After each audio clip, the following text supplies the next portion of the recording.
I think we might be live. Yeah. What's going on, guys? If you're watching this on a playback, welcome to another Saturday live stream with Big Now. This, we're going to, for all intents and purposes, we are going to treat this as an experiment, because if this goes south for buffering issues, I'm clipping it and we're going to do the damn live stream from my phone, because I'm not about to have another one of those situations where a pretty dope live stream gets completely derailed over some bullshit. Brian Volk, Morgan, and Anand. What's up, boys? What's cracking on a Saturday for you guys? What are you guys doing? And Elsa, hey. Hey, Noah, how are you today? I'm chilling, man. Chilling. Good to see you, Elijah. I had a good morning. Went to the gym. Got a good workout in. Tried to get swole. And then went and supported some friends, which was good.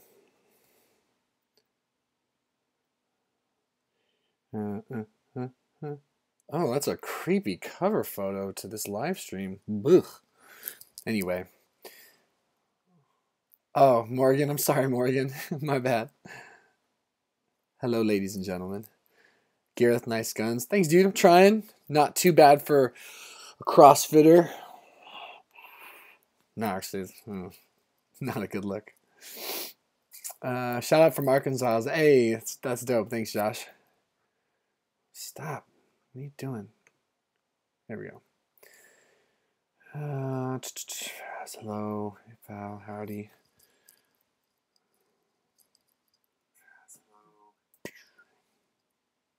All right, so I got my laptop going next to me. Oh, so help me God, I do not want live stream issues. I watched the full tutorial, guys, on how to set up a live stream with OBS with the right bit rates, the right presets, the right settings, so that it goes smoothly. Hi there. D Alex77, hey. Faras Aladhami, hello. What's going on, guys? Boris Oster, hey, pal. What's good? B Stokes, howdy. Clayton, hi. Morgan Wright. Gareth, UK here, it's late. Yeah, what time is it, Gareth, in the UK? Jack Jordan, what's good? What's good? Josh Rice, shout out from Arkansas, is already there. Audrey, so confused. Wow, random clicking and there's Noah. I've got Iron Man 2 playing. I'm not pausing like with the Golden Girls. Audrey, enjoy Iron Man 2. I cannot compete with Iron Man 2, I assure you. Not that Iron Man 2 was great, but, you know, given your choices right now. Gladiator, Noah, brother, how are you? I want to discuss with you. I'd love to discuss with you too. Check out my Patreon and you can discuss anything with me there. That's how you get premium access to me, guys. Not to sound like a dick, but just to be transparent with you. I look after my Patreons. Anyone reaches out to me on Patreon, you get a hold of me as part of your supporting this channel. So, Jack Jordan, can you attribute any part of your recovery to meds whatsoever? Or did meds in the end not really help at all? You know, as far as depression goes, for me with medications, I don't think that they particularly helped me, but I don't think they harmed me. The one medication that actually did prove to be pretty valuable when I was at like the peak of my anxiety, the peak of my panic and all that, was Seroquel. I used it off label. It was a pretty strong anti-psychotic. I think it's something they use for people that struggle with bipolar. And when I couldn't sleep, when I was getting 1 to 2 hours a night maybe, and just horrible pain, the Seroquel definitely helped. Anand Jayosi, hey, I've been taking meds for almost 5 months. Help. Yeah, I hope any of my videos might be able to help you, and I hope you're just getting the support you need to. Jordan Harris, hi buddy, what's going on, Jordan? Morgan, it's okay, give me a good laugh. That's good. At least it's good for a laugh. Gareth, hey. D Alex, get more tats. I know, I'm ready. I'm ready to get more tats. All I have really is this sleeve right here, and I love this sleeve, but I'm ready to get more. That's for sure. That's for sure. All right, let's see. Sorry, guys, I'm trying to keep up with everyone's comment. By the way, if you guys want your comments shot to the top, if you don't want to wait for me to get through them, you can use the super chat function on this live stream. You don't have to, of course. I will get through everyone's one by one. Everyone matters. I thank you all for being here. But if you happen to want to just support this channel a little extra, pop your question on the top. That is a function available to you, and it is greatly appreciated. But let's see. Where are we? No, over there. Jack, Anan, Evan Demons, Jordan, Morgan, Gareth, get more tats. D Alex, Demarkable, shout out from Utah. Thanks, man. Shout out to Utah. I've never been there. Appreciate it. Photoholic Flicks. Hope all is well, bro. Yeah, everything's okay. Everything's okay. I kind of had like a bad mental health week and a half, but I seem to be bouncing out of it fine. Those sort of relapses are just part of the game, unfortunately. Akram Mohammed. Hey, Noah. Looking energetic today. Yeah, today's definitely one of those days where I seem to have woken up on the proverbial right side of the bed. Had a good workout. I've got my coffee, so we'll see how manic I seem. But thank you. It seems to be a good day. Boris Oster, please talk about overcoming DPDR. So DPDR is something that comes up every time I do a live stream. It's a dissociation depersonalization disorder. It's like being in a dreamlike state. And for me, getting out of DPDR was definitely one of those things where just identifying triggers, things that caused extra stimulation, staying out of big wide open spaces, looking at the settings in my life that were creating more anxiety. For me, the higher my anxiety, the more my dissociation. And then being extremely patient, addressing inflammation, brain and body, and then waiting. You know, just being really, keep it down, honey. You keep it down. You keep it down. Check out my videos on DPDR. They can detail things better for you, but it's a slow process. I think, unfortunately, is the bottom line is it's definitely slow, but doable. Austin. Okay, Jordan Harris. Let's get weird in here. I'm down to get weird. I'm down to get real weird. This beard makes me feel like I can make weird faces. Right? Right? Am I right? Someone just checking into the live stream, just getting in here. I'm like, they're like, no, click. Gareth Ashley, it's great so far. Chill. Ikram Abdinur. By the way, if I ever say any of your guys' names wrong, hold it against me. It's unacceptable. And I need to be at the highest standard. Ikram Abdinur. Hey. Brittany Fannin. How long have you been videoing for your dad's vlog channel? I've been the producer for my dad's channel that I started with him for 5 years. I started this channel, then I went to my dad 5 years ago and said, I want to put you on YouTube. I think people would like you. He took a leap of faith, and I've been doing all the production for that channel, the Dr. Paul channel, Paul Thomas MD, for about 5+ years. We started June, I think, of 2012. David Smith, sup, bro, from NC, North Carolina. I'm assuming. What's going on, David? Welcome. I'm glad you're here, man. James Smith. Hey, man, what's going on, James? Gareth, 9:30 here? Yeah, it is starting to get late. Morgan Green, it's 9:36 in the UK at night. Okay. So, what are you guys doing on a Saturday night in the UK? What is there to do on a Saturday night in the UK? Brian Volk, can you describe dissociation? So dissociation or depersonalization is like being in a dreamlike state. I think something that I always say to people, or used to say to people, once I figured out how to articulate it, that was really helpful for understanding it, was saying that it was like something akin to being in a deep fog that you might relate to being up for too long, overstimulated on caffeine for too long, and what's the other one? Maybe hungover. So imagine being like really hungover, really underslept, and overly stimulated on caffeine. That sort of weird, foggy feeling. That's sort of how I would describe it. What's going on? I'm looking. I've got this thing playing beside me, and I'm noticing that I'm pretty blurry right now. We doing okay? Okay. I ain't taking no shit with this live stream. Not from you guys. You guys can. But, all right. Let's see. Bluke. Hey, you're fine. You can walk around in here. Turn on lights. You live here. It's your house. Hey, I think you're really cool. Do you? Hell yeah, baby. Hear that? Bluke, he thinks... You real well, then. Oh, my wife said you got tricked if you think I'm cool. And I appreciate it, and I think you're cool as well. Anan Jayosi, I've been taking meds for my OCD and depression for almost 5 months. I still suffer from anhedonia. Please help. Yeah, listen, I want to help, and I hope my videos can offer you some support. Healingfromdepression.com is not my website, but it's a website that could benefit anyone, including me, who's struggling with mental health stuff. What I would say is that you can't do your best not to focus on the amount of time you've been under duress, the amount of time you've been under stress, or how long it's going to take. Stay in that moment as tight as you can, and make sure that every single day you can look yourself in the mirror and say, I did something today. I did something that's going to make it better. It's going to help and build off that. And then just stay brave, reach out for support. and get the help you need. I'm sorry for the lengthiness of your condition. I was treatment resistant for like 15, 16 months. It's heartbreaking. Welcome to the 42 people that are here. I don't know how long I've got you, but I think it's badass that you are here.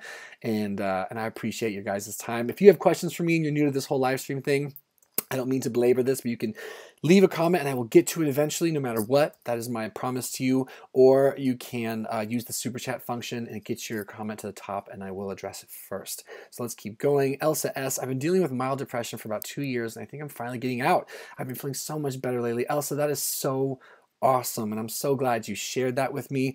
You know, when you're in the midst of feeling terrible, you naturally focus on that horror. It's really tough to see past it. I fully understand that. So the fact that you can acknowledge you're getting better is amazing. Bless you for that. Hell yes. It's really good for other people to see that. It's good for me to continue to see that. I'm so happy for you. Live your life to the absolute fullest. Mental health is fecal. Fickle, not fecal. Okay, let's go. James Smith, I just joined your Patreon. Say, James, thank you so much. Did you? I need to go through my Patreon for the day. Make sure I send you a thank you message. I really appreciate that, James. Make sure you hit me up on there. And if you did, I get back to my patrons every day. So I'm going to make sure I check my messages at the end of the day. I'll make sure I'm fulfilling whatever reward you jumped into. And I need to get some content on there. Thank you so much, James. David Smith, androgelling now. How you like that? Androgel, for those that don't know, has to do with testosterone replacement therapy. It's a topical way of taking testosterone as opposed to an injectable way. So, I mean, for some people that can work great, especially if you're not worried about communicating that to someone else. Elijah Cummings, I'm at a party right now and I'm so depersonalized and depressed. Dude, that's the worst. I remember when I was like just well enough to like, holy shit, we just gotta. All right, Martin, I'm gonna get you in 2 seconds, Martin. Martin Needis just dropped a crazy super chat. I'm gonna get to you in a second. Thank you so much.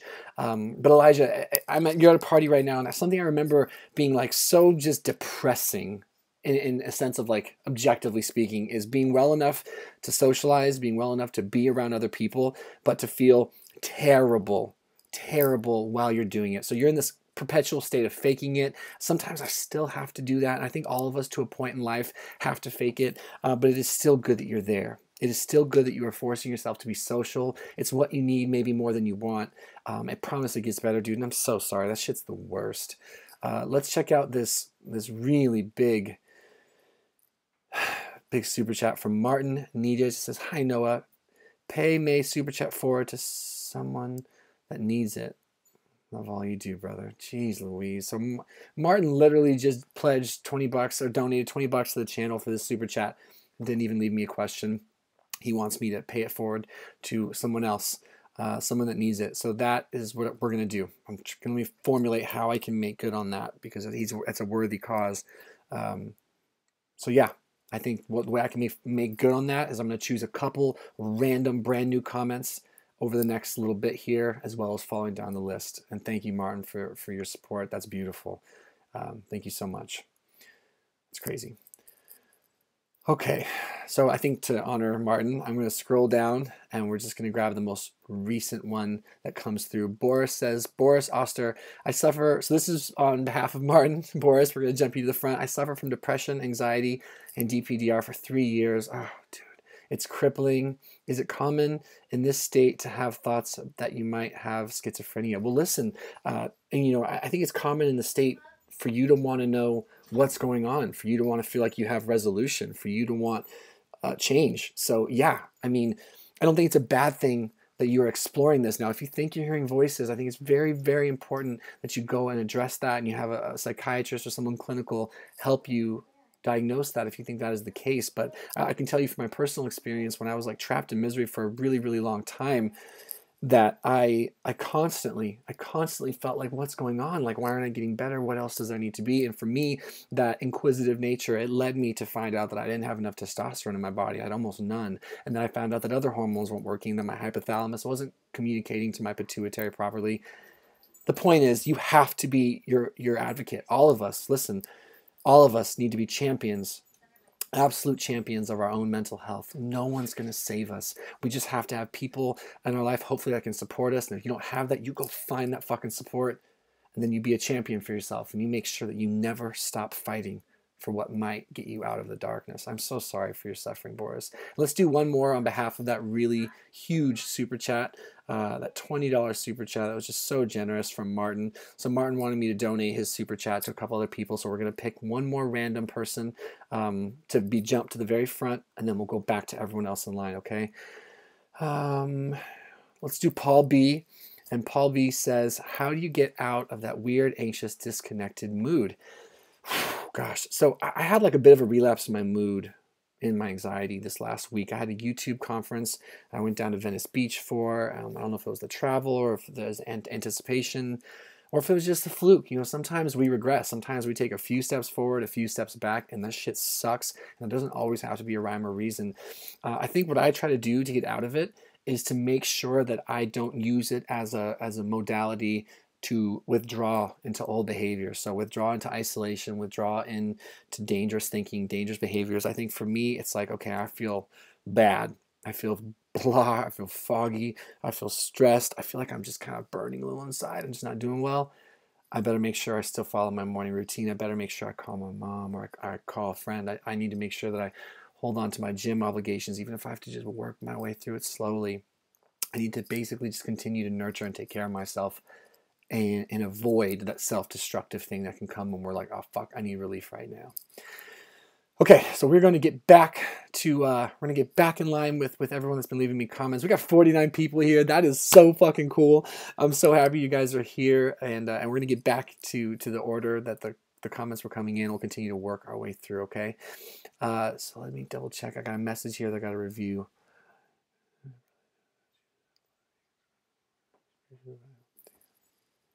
Okay, so Fallout 3 Pro Hunter says, hi, I am 19 and suffer from depersonalization. Oh, I should show it first. Hi, I'm 19 and suffer from depersonalization and have for the past 5 years. I have a lot of anger since quitting porn and masturbation, no fap. I don't know how to relieve this anger. Exercise worsens it. So that's a pretty, I mean, I couldn't specifically say what would be best for you there. And I mean, if you feel like being able to relieve yourself, I know this is all personal, but if you feel like being able to relieve yourself would genuinely aid in stress reduction, I think there's some science to back it. I think where some people get confused, and correct me guys if I'm wrong, but I think some people get confused into thinking, let's say, using your imagination and relieving yourself if you're like a single man or something, or a woman, and how that plays to, that's my wife, by the way, how that plays to the psychology of porn and how that can affect mood and outlook and a sense of connection and a drive to go meet people. But it sounds like you really need to work on anger relief, and I definitely don't think you should ixnay exercise altogether, but I'd say perhaps incorporate some more breathing techniques, square breathing, maybe go talk to someone about this, maybe do some yoga or something like that, and then just maybe assess the relationship you have with the no fap thing and make sure you understand why you're doing it. But I'm sorry you're dealing with it, man. Safted?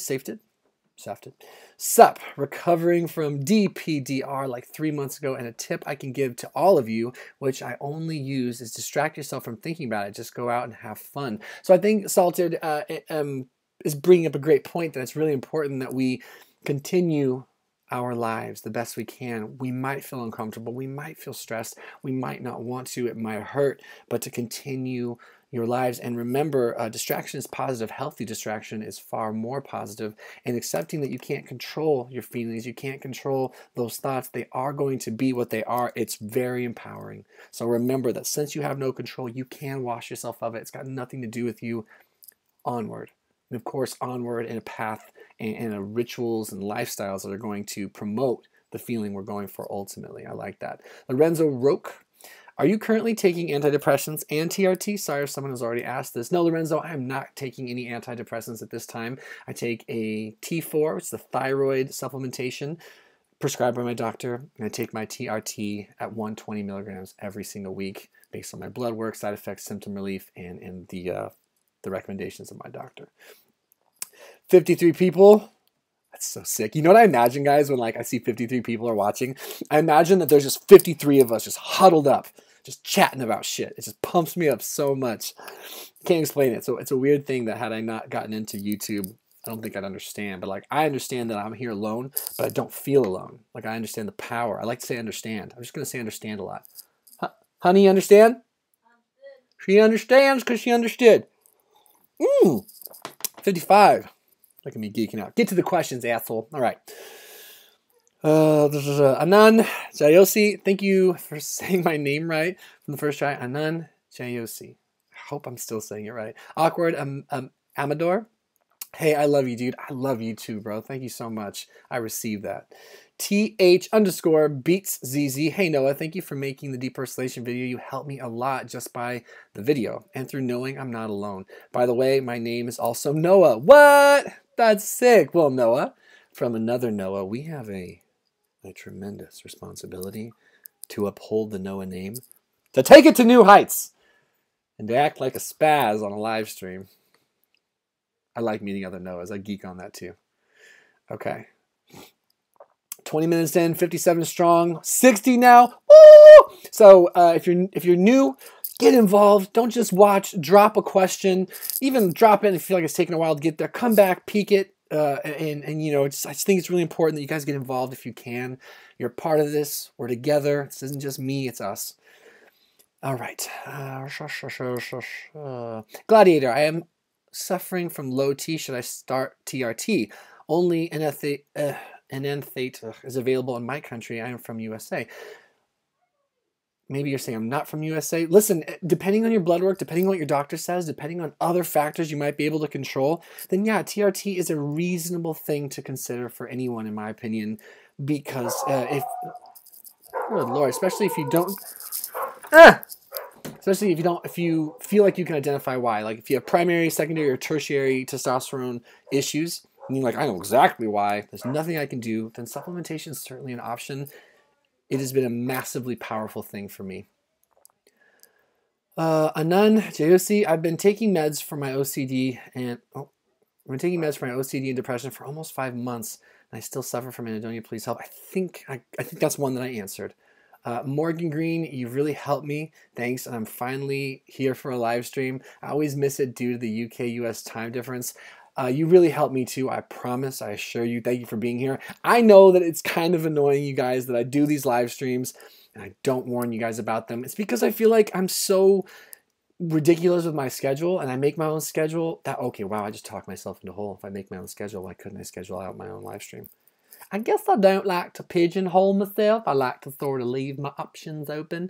And I kind of dig this whole, like, listen, hit that, what's that little alert thing? You can hit alerts to know whenever I'm doing stuff. I think the random nature is cool. This could definitely just be in my head. I should probably start scheduling. Robert GMZ5, salutations from Texas. Salutations back to you. I like that word, salutations. I definitely need to start using that more. Good shit.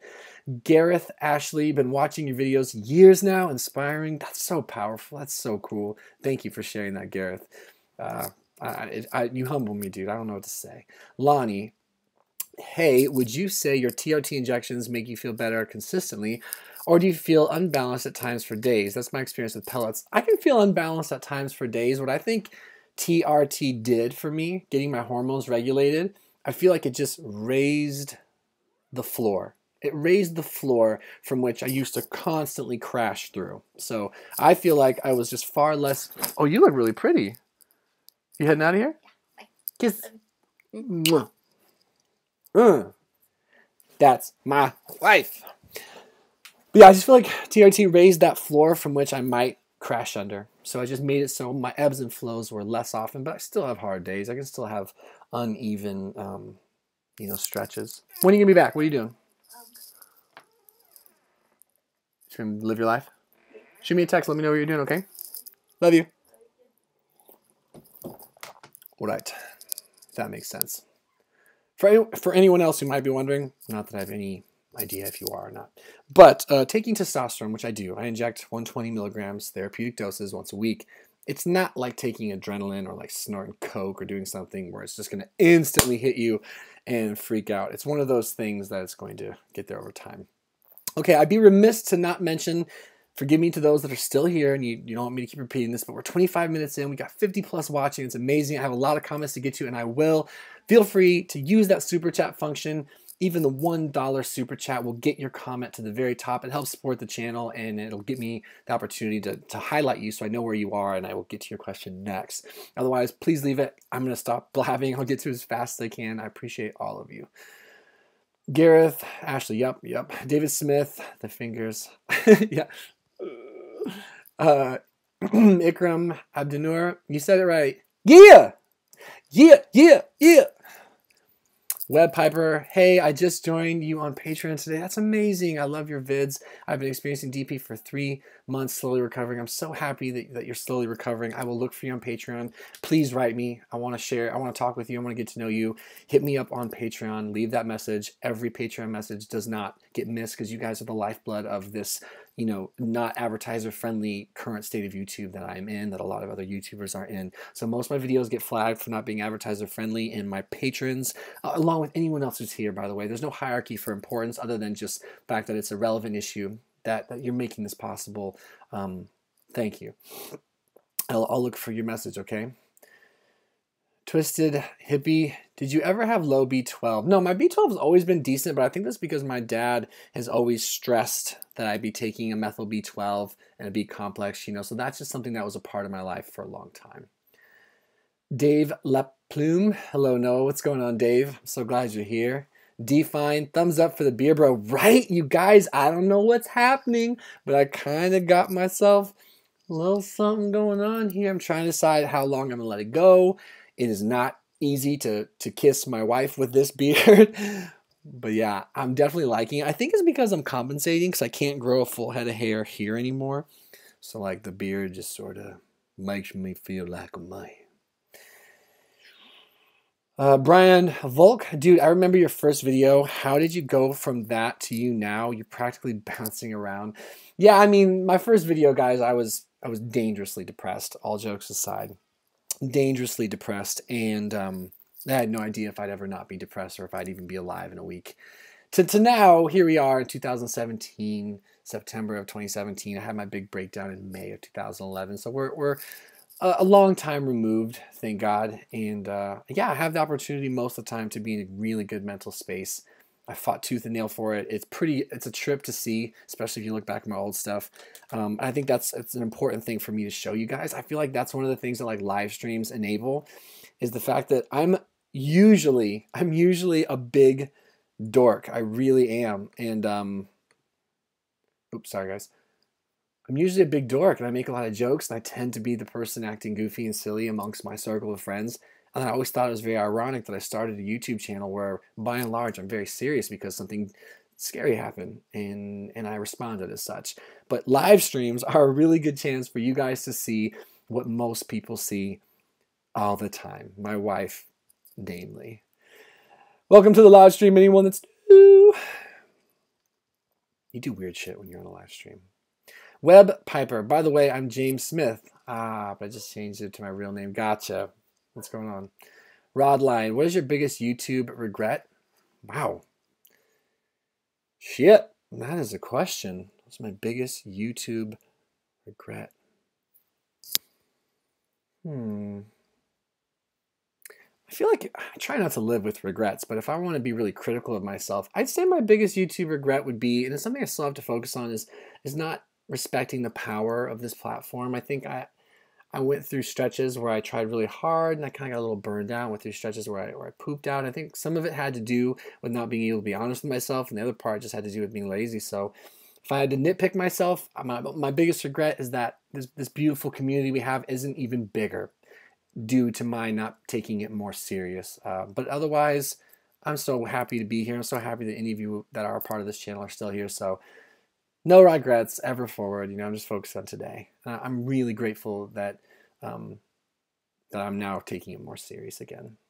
We just got another super chat. I'm so excited. A $10 one. Thank you so much. I can't wait to see what it is.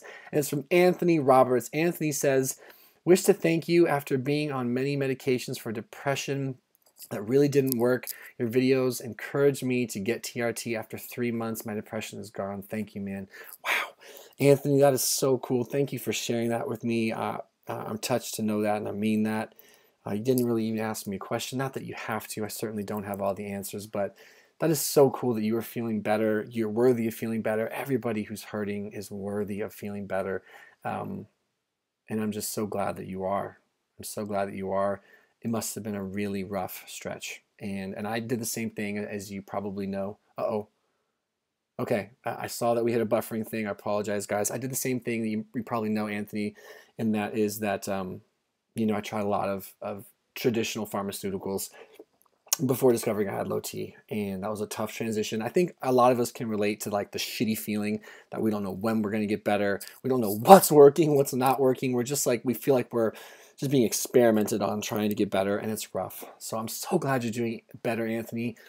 Go make your life a better place. Go make your relationships a better relationships. Go do things that you weren't able to do when you were depressed. Don't squander this. And I still have to tell myself that because it's in me to squander this. Don't squander feeling better. You deserve everything. And thank you again for the very generous donation. Gareth Ashley, it's 100% quality. Morgan Green, honestly, nothing. Most people go drinking, but I don't like it. Oh, I think I asked you what you're up to right now. It's just lying in bed is the way I spend my Saturday nights. You know what? There's nothing wrong with having low-key home Saturday nights. I think the older I get, the more I respect that quality chill time. Like last night was a Friday, and I had so much fun just like resting in my bed, chatting with my wife, playing around on my phone, comfy in my covers, wrestling with my new dog. So I feel that. I feel that. All right. Let's keep this baby rolling. David Smith, I lost video. Yeah, sorry guys. My goal is to not lose anyone on this live stream for buffering issues. Anand, Jersey, thanks to you. You got it. Just thank you from KMB1414. Thank you. You're welcome, and thank you for the thanks. Jen Fay, hi Noah. Wondering if you have ever struggled with self-harm. You know, I don't know that I've ever legitimately struggled with self-harm, but I did do some self-harm, and I want to explain. When I was a kid, I did take an arrowhead and a knife a few times, and I cut up my forearms and my wrist, but I see that we had another buffering issue. I very plainly believe I did it for attention. I believe that I hurt myself for attention. I don't believe I did it as a genuine cry for help. I think it was selfish. And I don't, oh wow, I need to be careful. Let me rephrase instantly. I don't think self-harm is selfish. Let me repeat. If you're someone who is dealing with this or copes with that, I'm not telling you I think you're selfish. I want to very plainly state that the way I used it, I know to be selfish in nature for me. I know what I was doing was not a legitimate, I wasn't in pain. I just wanted people to think I was in pain so they would worry and talk to me. It's hard to explain. I feel like I didn't word that the way I'd want to.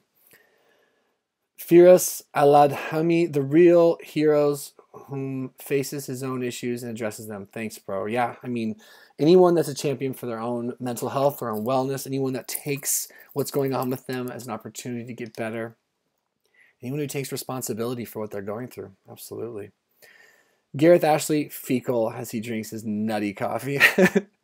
Oh, man. Hey, we got another $5 super chat from Web Piper. Let me first just say thank you, Web Piper, for that. And I'm going to get to your question right now. That is how the super chat function works, guys. And then we'll get right back to everyone else. Thank you so much to anyone who's here. Hey, I have a question. Do you still experience any DP and DR symptoms? Keep on a good track is hard and it's very slow. Any advice too?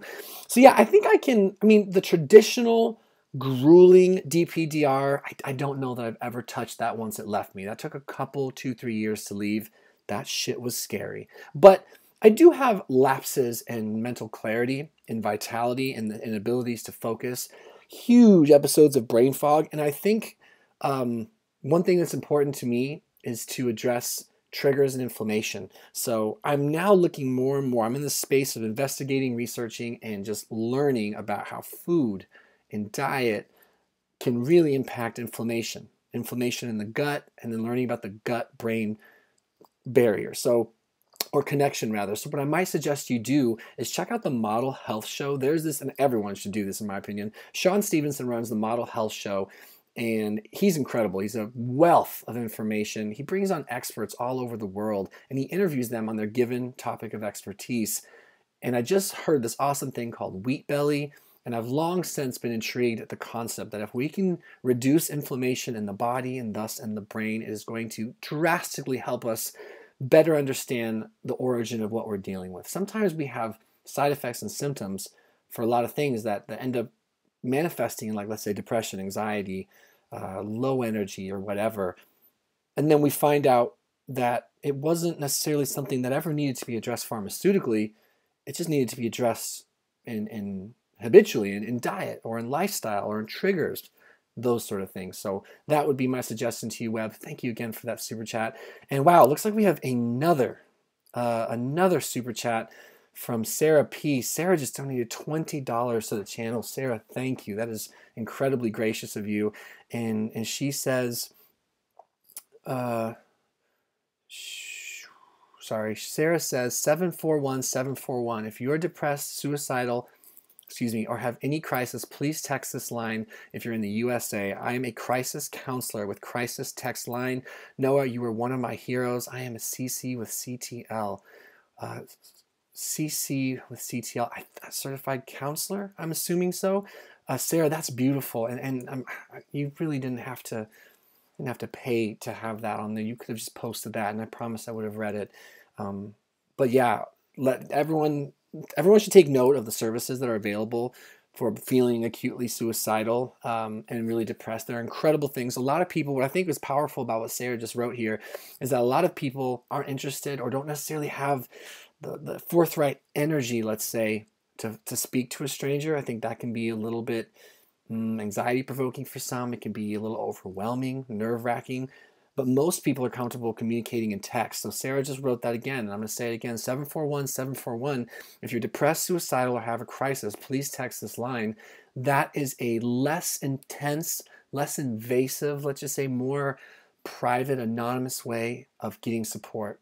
And so you need to utilize that. I should do a video on that. Thank you, Sarah, so much. And that'll stay up there because it's $20 super chat. It'll stay up there at the top for a while. And you're one of my heroes, Sarah. If you're someone who is sitting there spending her life using her time to help others, that's amazing. I very well could need you in the future. I just don't know. And I'm grateful that you're here. And thank you for that generous donation. All right. So Elsa S says, haha, mental health is fecal. Yeah, that's ridiculous. Noah 2K17. So Firas Aladhami as a heart. I love you too, beh. Am I doing the heart right? I feel like I am. Yeah. Oh man, you guys are in a mood today. You guys are in a giving, incredible mood right now. Derek Roblowski. Oh shit. Derek Roblowski. What's going on, Derek? First of all, I'm so happy you're here. Another $20 super chat. How powerful is this? You guys bless my life. It says, hey Noah, hope all is going well. I did a PR run today. 9:45 mile at an 8:19 minute mile. 9.4. Whoa. So Derek just said, hey Noah, I hope all is going well. It is going well today. You guys are making my day even better. I mean, some days we do these live streams, I get a couple super chats, and I'd be so happy to be here without them. But when they roll in like this and you guys allow me to continue to do what I'm doing, it's not lost on me. Shit's crazy. But a 9.5 mile run at an 8:20 mile pace. Running and exercise has totally changed my life. Same endorphins as the alcohol I used to consume. Thank you for all you do, Derek. That is amazing. And the message is potent and powerful. Guys, if you are not incorporating exercise into your life in some way, shape, or form, however that might look for you, from everything from biking to running like Derek did right here, to weightlifting, to powerlifting or whatever, you're missing out on something. You're not taking something that's so incredibly proven as serious as it needs to be taken. So Derek, congrats. I know my ass could not run that far, that fast. That's amazing to me. Long distance running, that is quite the discipline. That is quite a commitment. That is a skill that you clearly have worked hard for if you're running an 8:20 mile pace for that long. You, sir, are a thug. And I love the message. I love that you're bringing up endorphins. I literally train every day, you guys, just so I can get that release. I've had days where I felt so dark and so depressed and so hopeless, and I get in the gym and I just completely give myself to whatever's coming in that workout. And I just push so hard I can barely think, and it always changes things for the better. It's one of the first things I bought into. Thank you again, Derek, for that incredible generosity. That's no freaking joke. You guys are amazing. I've got the best subscribers on the internet. Okay, let's keep this baby going. Boris Oster, I suffer from depression, anxiety, and DPDR for 3 years. It's crippling. Is it common in this state to have thoughts that you might have schizophrenia? Okay, so I hit Boris up earlier. The brown boy, you're an attention seeker, you know. Yeah, I suppose you could look at it that way. You're entitled to that opinion. I definitely do enjoy attention, and I'm not one of those people that thinks that's inherently bad. I think if you're using that desire to speak with people, that charismatic nature, let's say that God gave me, to connect, to hopefully make a difference, certainly to empower your own life, I don't think it's inherently bad to be an attention seeker. I think you meant it in a bad way, and that's your journey. I can't control what you think. And quite frankly, I'm still glad you're here. For all I know, we could be homies. We could be friends. We could be brothers. So I think sometimes people can look at people on the internet or YouTubers or whatever, and they can just inherently see it as negative. And I know for a fact that sharing your story, sharing your joy when you have it, sharing your sorrow and your sadness when you've got it, it can impact others. And nothing you could ever say would make me think that I haven't connected with people or felt connection from people. Twisted hippie, that's beautiful, Martin. Yeah, very beautiful. Caleb McConnell, hey man, I've dealt with depression and anxiety for a while. I've finally started to return to my normal self, but still feel mild dissociation and don't know how to shake it. Any advice? So some of us go through that where we have like the initial relief. We have the initial relief and we get out of like that acutely dark state, but then we get into what's known oftentimes, a lot of people know it as anhedonia. And anhedonia is sort of that low-grade depression, that low-grade anxiety, that low-grade feeling that leaves you like, you're like, okay, I'm not as bad. It's almost like having like a negative happiness. I'm not as bad as I was, but I'm definitely not quite right. And I think you need to let that fuel you and remind you that you have to attack this thing continuously, persistently, consistently, long term. So you're out of the worst of it. Fuck yeah, that's badass. Now you need to continue to chip away at the smaller things, the detail stuff, to continue to get a higher level of wellness. Okay.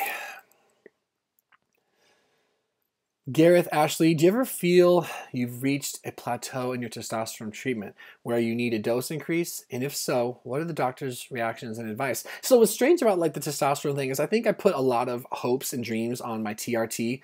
I built them up to be massive, massive. And I just assumed it was going to fix everything. You know, I just had that thinking like, I'm in so much pain. I need relief. And I really, really, really want something to just be like a magic pill. So once I realized that it was just going to be an aspect of my treatment, once I was like accepted that it was definitely helpful, but it couldn't possibly fix everything, it's just not that powerful for me, it sort of freed me up to continue my journey and like learning about stuff and asking more questions and trying to learn more about myself and see what else I could do. But you certainly should talk to your doctor. You should definitely, you should definitely make sure that your blood work looks good. You should make sure that your symptom and side effect profile looks good, that other hormones aren't being affected. It's a constant negotiation between you, your TRT, your doctor, and your body. So look into that. In my opinion, we have another, you guys are crazy, another $5 super chat. Thank you. We'll answer that right away, of course. Noah, if you or any of your viewers have any questions, concerns, or would like to talk, please send me an email. I'm here for you all. I think Sarah did that. Yeah, so Sarah just did another one. Sarah was the one that dropped the 741-741. If you're depressed, suicidal, or having any crisis, or have a crisis, please text this line, the 741-741, if you're in the USA. She's a crisis counselor. Very gracious of you, Sarah. Sarah just put another 5 in just to say she's here for everyone. Use her as a resource. Sarah, why don't you drop your email if you have one. Drop your email in the comments below, okay? Make sure that people have access to it, and thank you for that. Sorry guys, I just got booted down.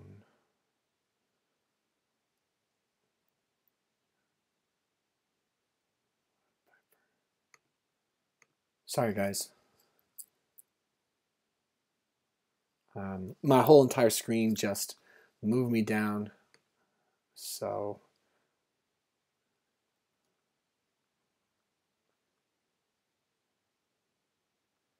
Where are we? I'm looking back. Where did I get dropped from? If we're in a huddle. Oh, dang, where did we get dropped from? All right, here we go. Okay, so Angie Lee, I just recently subscribed to your channel. Welcome, Angie. Thank you. Be patient with me. Playing it old school. Hey, Noah, just wondering what your advice is for not being able to smoke weed because of DP, but my girlfriend loves it. So yeah, depersonalization is often triggered by weed. For some people, there can be this anxious response that can cause a dissociated state. It's documented. It's strange. If you've ever seen the movie, oh shoot, what is it called? It's a Matthew Perry movie. It has to do with depersonalization. I feel inclined to find it. But it really explains how this phenomenon can work. Matthew Perry depersonalization. Numb. So there's a movie called Numb by Matthew Perry, and it has to do with this phenomenon of smoking weed, having like this weird response to it, even if you've already smoked for a long time, and then dealing with depersonalization. So yeah, that's an interesting one. You're talking about your girlfriend. So I don't know if I should say this, but I may or may not be married to someone who occasionally dabbles. And, you know, I personally have never really had much of an affinity for it, but if it's a major trigger for you, perhaps you discuss with her how you guys can set some boundaries around it that can be helpful to you and be supportive to you. I hope she knows that that is something you're dealing with. I think that's really important that there's just transparency there. But otherwise, it can be hard. I know that the effect couples have on one another in terms of their choices, their lifestyles, their behaviors, it's crazy, right? It's powerful. It's the kind of thing that can absolutely dissuade you from your goals. So maybe just humble yourself to her and let her know how it's affecting you. But I don't know that that really helped. I hope it did, though. So we have two more super chats. Holy crap. Mr. Derek Milo, love your channel, informative and entertaining. Dr. G wanted to take you down to 100 milligrams of tea, but sounds like you only dropped to 120. What happened? So you're talking about Zelfan, Dr. Z. Okay, so first of all, I'm going to say this to each and every one of you because I don't take it lightly. I don't feel entitled. I feel crazy lucky. Thank you for, I will keep saying this, so it probably sounds kind of annoying to other viewers, but thank you, Mr. Derek Milo, for your $5 super chat, for the support to this channel. It means a great deal to me. And I'm going to read it again. Love your channel, informative and entertaining. Thank you, Dr. Z, which is my doctor. Dr. Zelfan wanted to take you down to 100, but it sounds like you dropped to 120. So initially, I started my TRT at 200 milligrams of testosterone cypionate every single week. I inject it in my booty. Well, now it's the outer quadrant of my thigh. And the goal was to just continue to get me down because as I was on it longer, my blood work was showing that I was having more and more increased levels of testosterone, and then in turn, what's it called? Estrogen. And so we continued to lower me. We got me down to 120, and it worked out really, really well. This is the most mentally stable I've ever felt on TRT.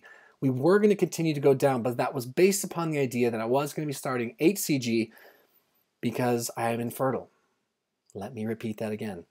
I am infertile, and with that infertility, I needed to start something known as HCG in order to hopefully reignite my little soldiers down there. And I never did. I got really scared right before it was time to start HCG. I have PTSD about putting things that aren't natural in my body. That was one of the reasons I could get around being on TRT, was because it's naturally occurring, all but shitty for me, but it's still occurring in the body, and that really did a great deal for me. So that's why I didn't get down past 120. That's why I'm still here at 120, and so help me God, I hope it's not too late. I need to take that leap of faith. I need to get over the anxiety that I built up around putting something new in me, and I need to start the HCG and then continue to lower the testosterone. I know we had another super chat. Where is it? Oh, sorry guys. Okay, so we got a Wilbur Lopez donated $5 via super chat. Oh, and I see your question now, Wilbur. Okay, so thank you, Wilbur, so much. You guys are on another level right now. And Wilbur says, "Hey Noah, I've been drinking heavily for the past 10 years, and I recently stopped cold turkey." Jeez, I'm on 41 days sober. If there were more people, there'd be a massive slow clap and it would turn into a roaring applause. Congrats on 41 days. That's no fucking joke.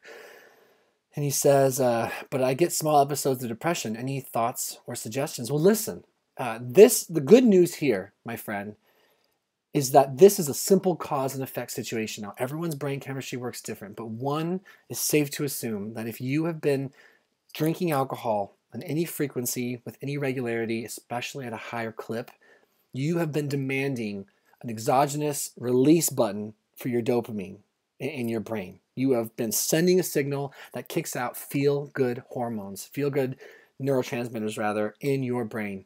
And you've been riding that.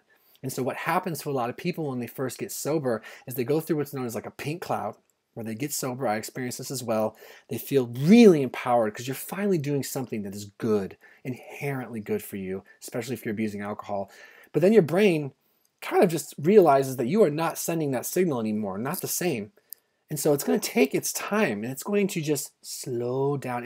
Your brain has had to produce so much dopamine, and I think norepinephrine for so long, that right now it's cooling out, and your receptors are probably a little pooped, and you're probably not getting that same feedback you were used to. And one of the results of that is feeling more depressed, sometimes feeling more anxious, certainly feeling more introspective. So you're going to start overthinking things more. You're going to start questioning things more. And you're going to go through an incredibly painful but important process of figuring out who you really are now that you've removed something that was such a big part of your character. So get support first and foremost. You're worthy of it. So I hope you're not trying to do this alone. Get support. Make sure that if you feel unsafe or anything like that, that you're speaking with a doctor, a healthcare professional. Don't start trying to think that your damaged brain can fix your broken mind. You're going to need some time here. But I can tell you that it will get better. I can tell you it will get better. Your brain naturally wants to heal. Your body always wants to upregulate to a steady baseline of wellness. There can just be a lot of things in the way. So that's most likely what's happening to you. This is coming from a non-medical perspective, but from someone who's been surrounded by medical professionals his whole life and has also dealt with alcohol abuse. Hang in there. Congrats on your 41 days. Those are powerful. It's not an easy thing. It's a big deal. And thank you for supporting this channel. Okay, let's figure out where we are, guys.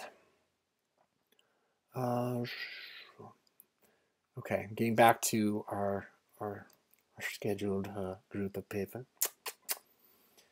Oh man, so many questions to get to. I hope you guys are hanging strong. Multitask, y'all. Do some other things. These super chats have been incredible, but they've definitely put me a little behind on the regular questions, and every question has the same value.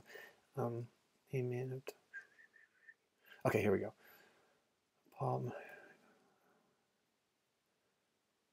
Okay, so Paul B says, how do you get out of that weird, anxious, disconnected mood? I think I may have answered that one also, but just in case, it's just to continue to do the things you've already done.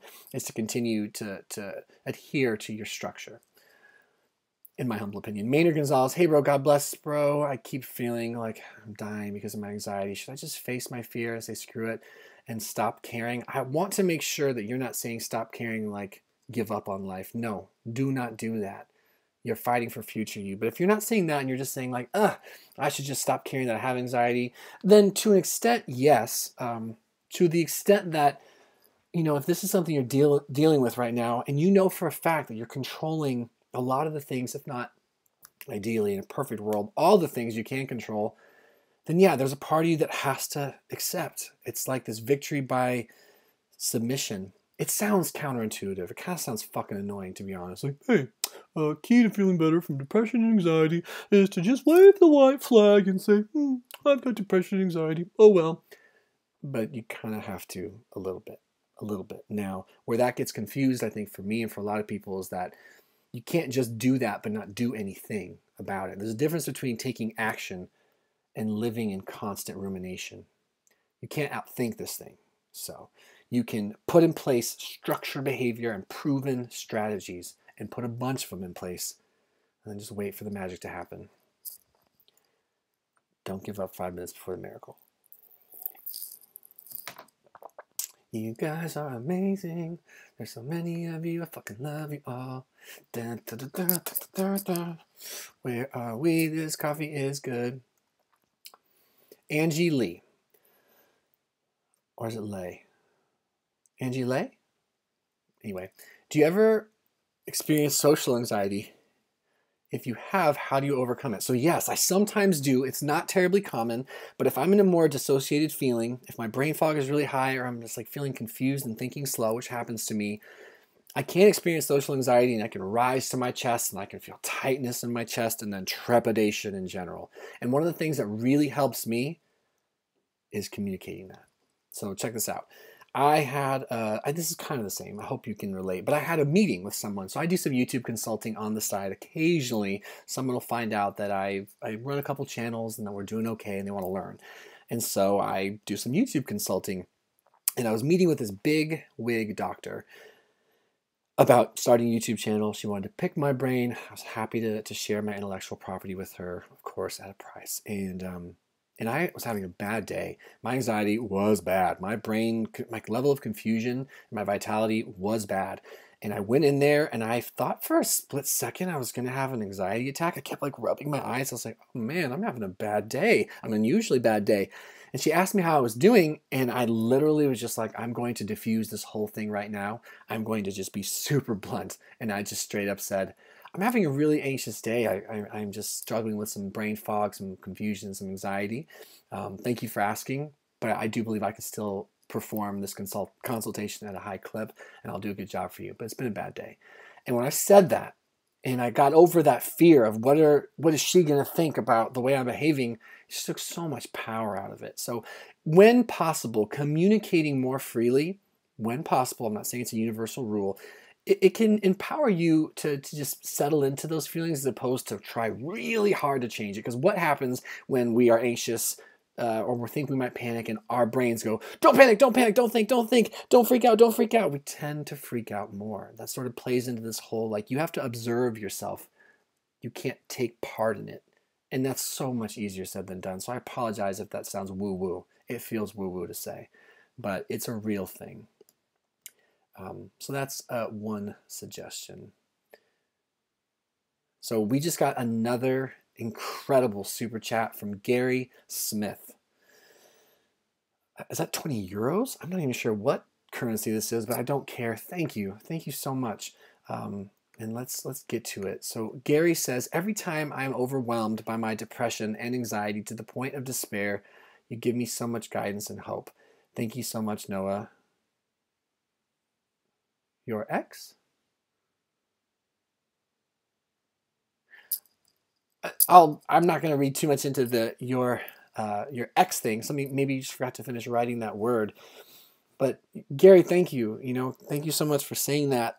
I'm trying to step into that more. I'm trying to make sure, because I feel so messed up, just like all of us. I feel so in my head so often, like all of us. I have so many questions. I feel so insecure, like all of us.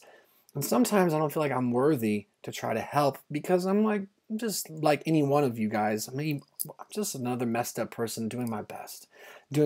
And so my mom's helped me step into this.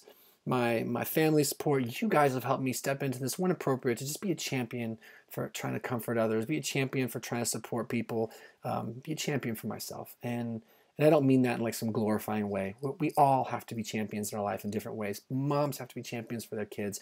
Dads do too. Parents have to be champions for each other. Friends need to be a champion to their friend. That's all I mean. So to know that I can offer that to you or any of you, straight up, blows my mind, because I get so much more out of this than I can give. And I'm not stupid. I get that. I really do. I'm going to say that again. I get so much more from you guys than I could ever reciprocate. I know that. And I just don't take that lightly. So Gary, thank you. I'm glad to know that. I really am. I receive it. I feel worthy of it. I receive it.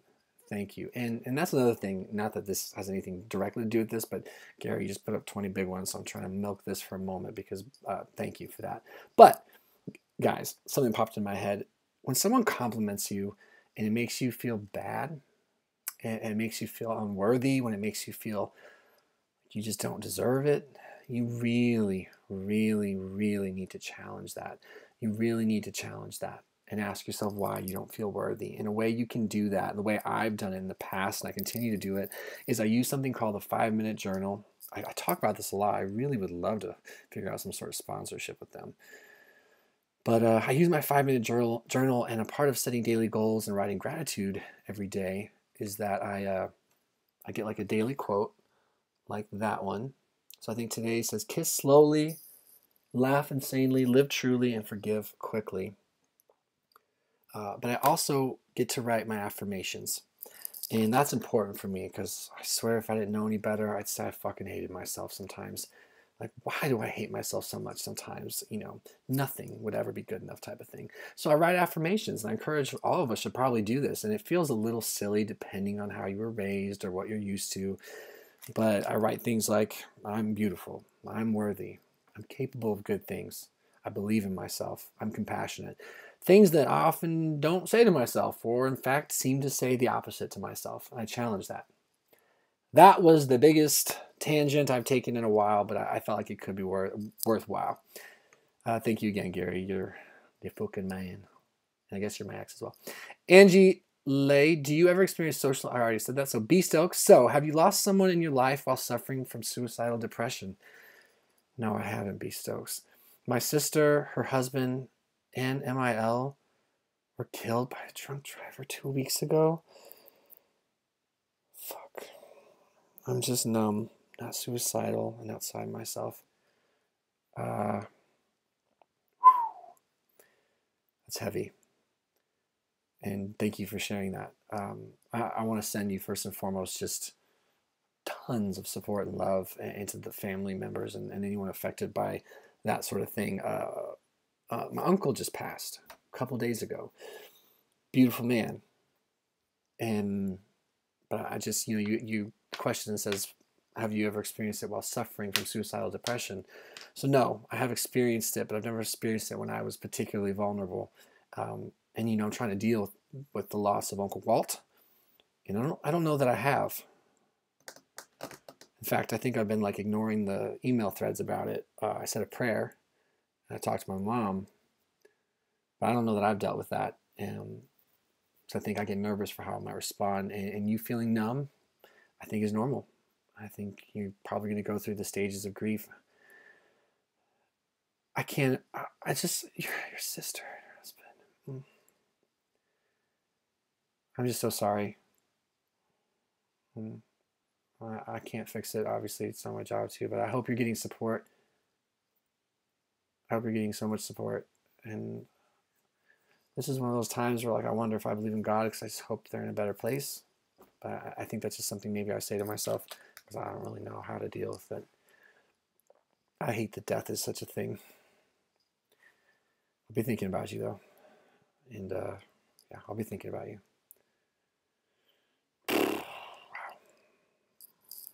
Excuse me for a quick second. I'm going to splash some water in my face because I want to be here for everyone else. And that was really sad.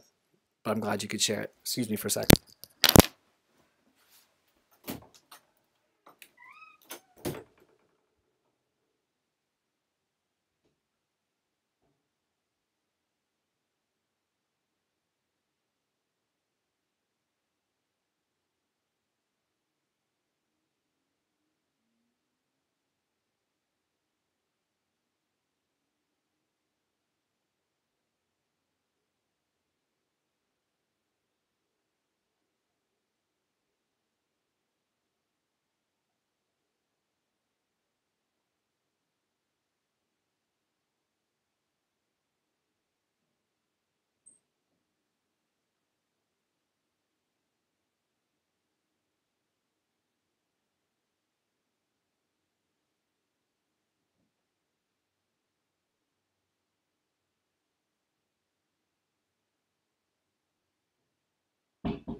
Okay.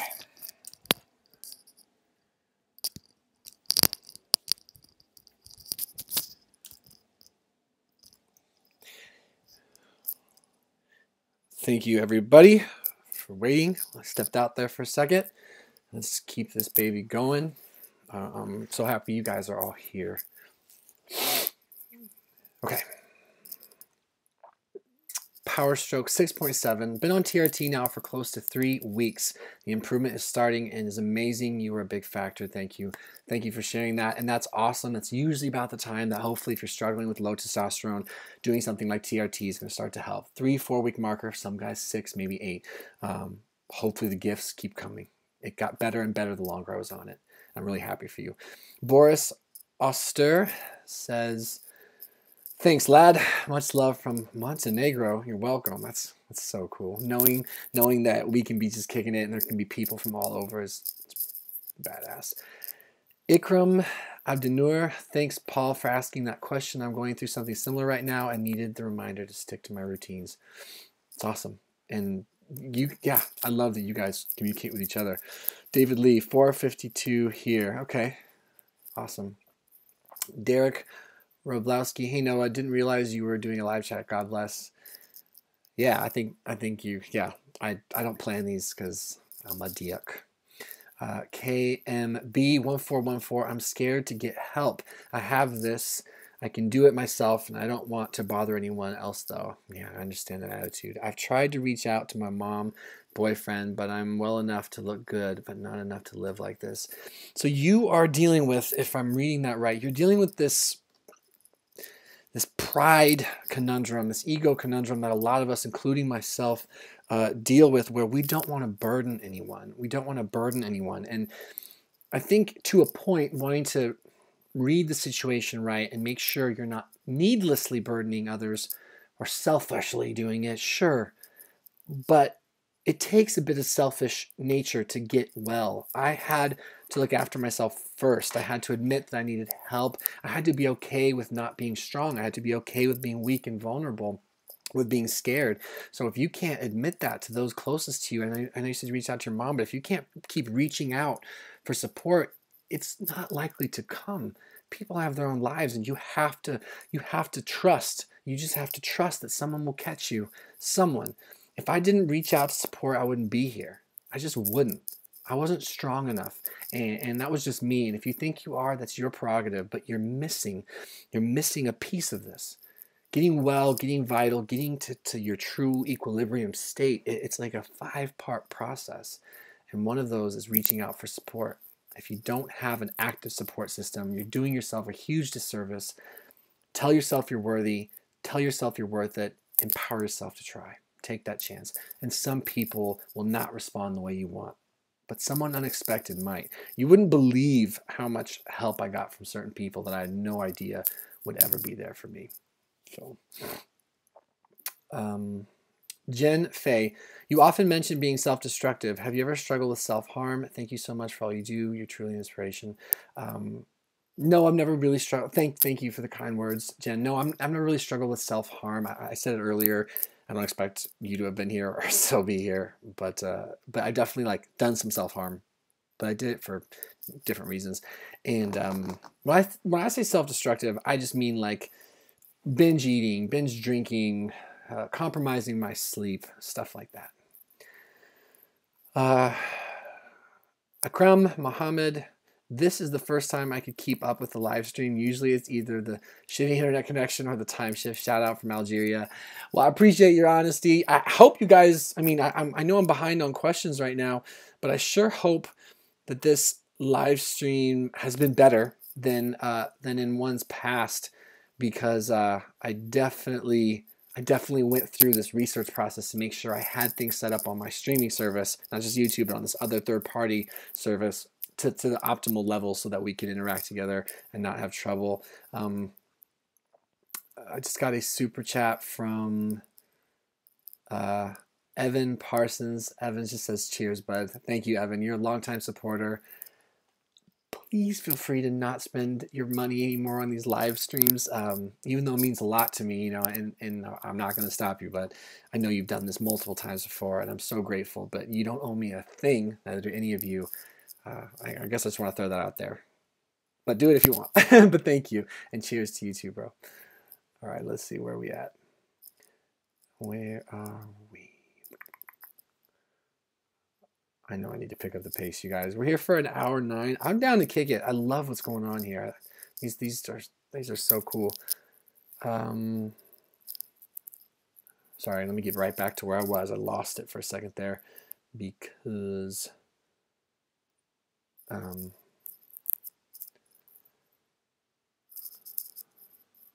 okay, where are we?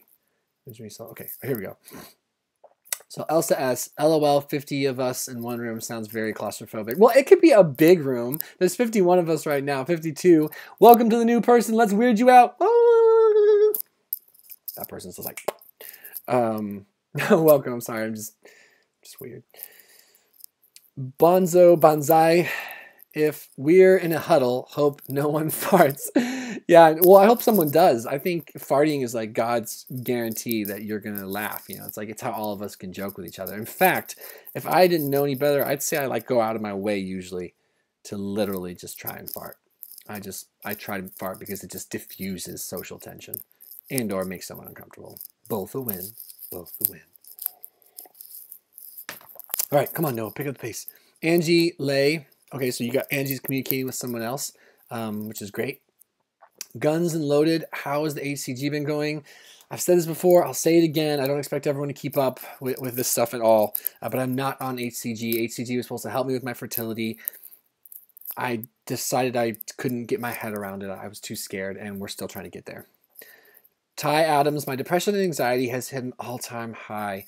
Do you have any tips on coping with intrusive OCD thoughts? I'm to the point now where all I do is sit in my room and overthink, completely isolate. Ty, that was something that was such a big part of my story and such a big part of so many people's stories. I can't even tell you. I can't even tell you. I made a video on this recently, and the video is called How I Got Rid of Obsessive, Anxious Thinking, and Painful Rumination. That is the video I want you to go see. But it basically just has to do with this mindfulness principle that you cannot control your thoughts. That's a fact, by the way. You can influence them by behaviors and social settings and lifestyle and environment, but you cannot control your thoughts. So Ty, I want you to listen to how powerful that is. You can't control them. So you have no reason to take them personal in theory. You have no reason to own them. They have nothing to do with you. That's just how random they are. So you are here observing thoughts, but like people walking in a park, you can't control where they're going or why. You can control your actions, your response, and then you can control your lifestyle to better promote different thoughts, but you can't control them. And so once I fully accepted that I have no control over thoughts and feelings, I just felt free from them. It took me years to get to that space where I finally got the power of that. It's like, oh wow, now when I think something fucked or when I spin about something or I freak myself out, I'm just like, oh yeah, I have no control over this whatsoever. It's got nothing to do with me, and I let it go. So I want you to watch that video. It's called How I Got Rid of Obsessive Anxious Thinking. I just released it like a week or two ago. It's no bullshit. That saved my life. And you know, I still have baby relapses and rumination, but oh, I swear I could go on these certain spells, you guys, of obsession and rumination and spinning thoughts that would last for months and months and months, every second of every day. It was a nightmare. It was a fucking nightmare. So I'm sorry you're suffering. Brick Lynn SV 1970. Do it for Dale. Well, I almost have forgotten the context there. Gareth Ashley, can you do an English accent? I suppose I could do an English accent. Am I doing it right? I don't exactly know if I'm doing it right, Derek, but I will try for you. I feel more inclined to try something like an Irish accent. I think that comes more naturally to me. But I hope that worked out okay. I hope that was okay. Phil B. Hey guys, I wish you all a nice weekend. Love you and take care. Peace, Phil. Way to spread the love, my man. B Stokes, schedule your live streams plus 2 random ones. Ah, that is a good compromise, isn't it? Schedule these things and do a random one. That's a good idea. Derek Roblowski. So, by the way, if you guys are just tuning into this live stream, because I know most people stay on average like 8 to 15 minutes. I'm going through every comment that has been left for me. That is my respect to you guys for being here. And it takes a while. If you want to get your comment to the top, there's something called a super chat function. It allows you to choose a monetary value and then jump your comment to the tippy top. We've had some amazing super chats. It's an incredible way to get your question answered fast if that happens to be important to you, and just to support this channel and support what we do on my channel. So thank you so much. And I just want to let you know that, but feel no pressure, no obligation. You're wanted, you're needed. I'm glad you're here, and I will get to your question. Guns and Loaded, HCG going well. Like I said before, it's not doing that. Ty Adams, I'm not a fan of using medicine as a crutch, even though I've been on 3 separate kinds. I'm probably going to start back on them, but when is the best time to take them? So when it comes to medications and pharmaceuticals, I truly cannot comment or say. It's just not appropriate for me to do that. I'm not a medical healthcare professional. What I can speak on is this, that thinking that it's a crutch. I don't think it's necessarily the best thing for any of us to look at it as a crutch. I think it's much healthier to look at it as a tool, as an option, as a means to help you get to a different space. It doesn't have to be this long-term thing, but if it can help you, if it can help usher you into some other things, then it's just a tool. It's not like a sign of weakness. It's not a sign of weakness. Like, imagine judging a diabetic for needing insulin. I mean, like, if you happen to not be able to produce insulin anymore, we're not going to get into the whys. A lot of people end up diabetic. But in general, you wouldn't judge them. They need it. You would encourage them to obviously work on their diet also. Mac Cheshire. Hi Noah, what sort of withdrawal symptom did you experience coming off benzodiazepines? I'm currently tapering off a low dose of Valium and feeling just general shit. So I had depression, I had anxiety, I had more rumination, and I had, physically speaking, a tightness in my chest and like hot, almost burny feeling in my skin. It spooked me to death, and that is why I am proud to say it took me like a year. I'm completely off Klonopin. You work with your doctor, be very careful, do enough research to just understand what's going on with you and not to get too spooked. And just stay the course, my friend. LR 1994, hey Noah, I'm trying really hard to commit to gymming, but I keep quitting and starting over again. Any tips on how to really commit to it? So something I've always said when it came to the gym was that you have to make sure that your reason why is first and foremost. Put it on a board or something and make sure you can read it every day. Some people's reason why just frankly isn't enough. Most people, for example, looking good naked, it's not enough to get you to commit. So if you can get yourself to a space where you look at the gym or whatever form of fitness and exercise that might work for you as just a means to getting healthier, feeling less depressed, feeling better self-esteem, these things tend to be more, they tend to latch on tighter. And so I decided when I was depressed that I was like, I can't really live with the fact that there's this option, this proven thing that can help, and I'm just not doing it. It had nothing to do with looking good naked. When it really sunk in, it was when I was like, this could save me. This could change things. I need to control what I can. And so I left desire and motivation out of it, and I took pure function and attachment to my goal. Because all of us can relate to this. Most of us know that you are going to go through fleeting moments of inspiration when it comes to working out. Even I go through that, but I remove choice from it. Just like I have to wake up, just like I have to eat to live, just like I have to take a poop after I have a large meal. It's going to happen. I remove all choice. I just go. And luckily, the benefits and the results and what comes back to you from that are incredibly rewarding, and it makes it easier and easier to follow through. So dig deep into your why. Remove inspiration and motivation, because those will leave you. You will have days and weeks where you don't want to do it, and get really connected to your why outside of whatever. Also, on a side note, all of us need to find whatever we think is going to really help. I mean, for me, I got tired of going to 24-hour fitness because I got tired of working out alone. I felt bored. I found CrossFit, and I found a community, and I got really excited about training, and that's been the best thing for me.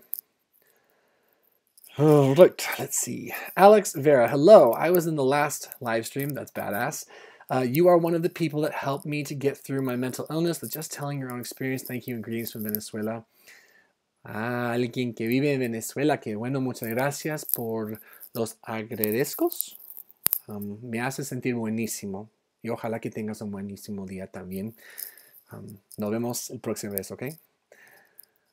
Mr. Retro Angel, as you know, I dread mornings because I don't go to sleep till 6 a.m. every day.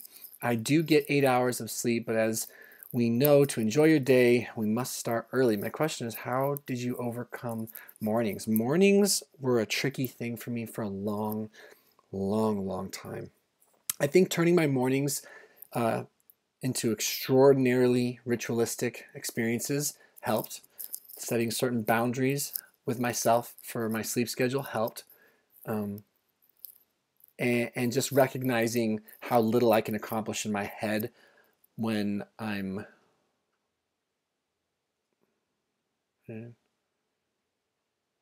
how little I can accomplish when I'm just sitting alone in bed. So setting a really rigid morning schedule and then sticking to it no matter what. And then trusting that it'll get better. But dude, mornings were so bad for so long, I almost feel like I can't even talk. Okay, amigos. David Smith didn't even know about chat. Artistic amnesia. What's up? They need super chat on mobile. Big rocks. That is all. Yeah, it's all good. It's all good. Gary Smith, Noah, my world is falling apart due to my bipolar, but your videos are literally helping me survive day by day. Thank you so much. I really mean it. Please keep helping others like me. You're an amazing dude. So are you. Stay brave in the fight. I will continue to be. I'm so gracious and I want to be gracious and be respectful of anyone sharing kindness with me, and thank you. And just stay so brave, man. KMB1414, speaking to someone else. Brian Volk, I think you would be a great guest on the Tim Black Show. I have to admit, I don't know what the Tim Black Show is, but I'm going to make a note to myself to look into it. I'm going to make a note to myself. There we go. Tim. Come on now. There we go. Tim Black Show. I've always wanted to be on a show. Maybe someday. Paul B. Random streams are better. It's a good surprise. Well, a vote of confidence. KMB1414. Speaking to Angie. Joy Walsh. Hello. Hey, Joy. I don't know if you're still here because I'm sure that comment came a while ago. But how's it going? It's always a pleasure to hear from you. Justin Duran. Do or did you ever get deep muscle pain in your days after a T-shot? What do you do about it? Yeah, sorry guys, just lost it there. So yeah, so as someone that injects his testosterone with a needle, in fact, here's a needle. Bah! That's probably unsafe. That's definitely unsafe. Yeah, I've definitely had a bad injection. So one of the things about injecting testosterone is, one, you got to get over the whole shoving a needle into your leg thing. And two, you have to be really good at finding the sweet spot and then staying insanely relaxed. And even so, sometimes when you inject, you just hit it weird. You just do. And it goes really bad. And you get like bruising and deep muscle pain. It happens. I think one of those things I try to do is I take a nice long shower usually before I do it. I try to relax my body as much as possible. I like to shake the skin, the area that I'm about to inject, and then I grab a thick chunk of my thigh and I put it in and I wait and I relax and I take deep, deep breaths, and then I'm slow. That seems to help. Angie, responding to someone else. Angie Lay, fuck the word limit. I didn't even know there was a word limit, guys. Gareth Ashley, so for doing weird, can you twerk? Oh, wow. I'm being asked to twerk. Sure. Because I'm a puppet, apparently. I'm responding to a dude wanting me to twerk. That's what this has become. Pop! I did it. I did it. Do not judge me. Who am I to not perform when requested, when you guys are supporting my channel? It's just part of the gig, I've decided. Within limits. Mike HIG, when you stop shots because of something like no needles, it caused you a huge crash, like end of the world type shit? I mean, if you're asking what would happen if I just completely suddenly discontinued my TRT, then yeah, I would experience a crash, absolutely. I would not recommend that sort of thing. Heather Wolf, hi Noah. I work on an MH unit, and I think you're an inspiration to everyone. Oh, with mental health issues. Thank you, Heather. So are you if you're working on a mental health unit. I was someone who went to the Psych Ward in St. Vincent Hospital when I was at my worst. And I don't know if you're a doctor or a therapist, or if you're someone who, what do they call it? Someone who does a lot of your intake stuff. But you guys mean the world and you save lives. And so I'm so grateful for you. Mike HIG also would really appreciate talking private about my 3 small grandchildren I've raised for over 2 years. Your family is amazing. Yeah, I'd love to chat with you about that too. If anyone ever wants if anyone ever wants access to me, a business modality I put around this in order to figure out my time and being able to do this and support my family is I put together a Patreon. I've got the best patrons in the world. Anyone that supports me on Patreon at any level does have access to me for private messaging, and I will get back to you. That is the least I can do for anyone. So Mike, if you'd like to use that service, you certainly can. Link in the description of all my videos. Not in the description of this one, but you can find me on Patreon. Alex Vera, I'll be honest, I did not know that your name was Noah. Yeah, I feel like I usually say it. I think I went through this phase when I first started my YouTube channel. I was like, hey, it's Big No-No here. And I just felt like such a douchebag. So I like just referring to myself as Noah. Big No-No was a nickname in high school, and it was the name of this account before I knew I'd ever become a YouTuber. Audrey, so confused. I was the happy person at work and at home, but it was all a mask. I saw my family MD and referred to psychiatrists on a stat basis at work. Someone saw the bottles of meds and laughed hysterically. Oh no, so if I think I'm reading that right, Audrey, did someone shame you for needing medication, needing help? Screw them for doing that. It's got nothing to do with you, but it's still really shitty, and I'm really sorry. And don't let that person dictate what you need in your happiness. Mental health stigma is still bad. It's just still bad. Audrey, so confused. I was so embarrassed and humiliated I broke down at work. Yeah, I feel like I probably would have too, you know. I try to, especially being even a smaller online presence, but I try to make myself like impervious to negativity and just realize that that's not me. It's not them. But sometimes people write some really intense stuff, some really mean stuff, and then occasionally they write some shit that I'm not even sure they're wrong. I just think they're an asshole about the way they say it, and it can fuck with my head and force me to reflect a little negatively. And you know, words hurt, man. They really do. All right. Joy Walsh, wish me luck. I'm having my metformin from tonight. It's been giving me major night sweats and sending my hormones all over the place, so I'm dropping down to 800 twice a day to just once a day. Joy, I hope that makes such a big difference. I know that your battle, I believe, with fibromyalgia, among other things, arthritis, I think, has been terrible and draining, and I just hope that makes a difference for you. You deserve to be happy. Elsa S, just letting you know that I haven't had any buffering problems this video. Doing good so far. Yes, I think I may have finally found the correct settings. So that's really cool.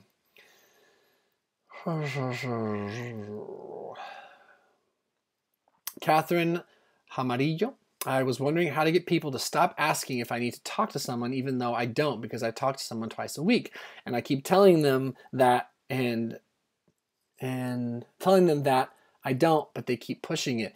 Yeah, you know, something that took me a while to understand was that depressed people, anxious people, I mean people in general, we don't necessarily like to be asked if something's wrong or what's wrong or even how are you when we're like working through stuff. I mean, from new people, sure, but like from the same people, it can get really draining. So maybe just challenge them with your honesty and say you'd appreciate it if they stopped asking and see if that works.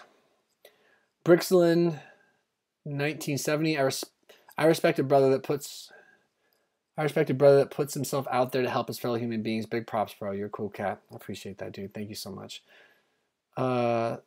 Gareth Ashley, this should be a regular Saturday slot. Yeah, you guys, you know what? I've been so happy with the response from you guys. There've been so many of you tuning in. We've had upwards 45, 55 people joining us at a time for a long time now. I've been on for like a 90-minute stretch, and you know, you guys are being great, asking great questions, being so supportive. Speaking of the devil, we have another super chat, so maybe Saturday afternoon will be the thing.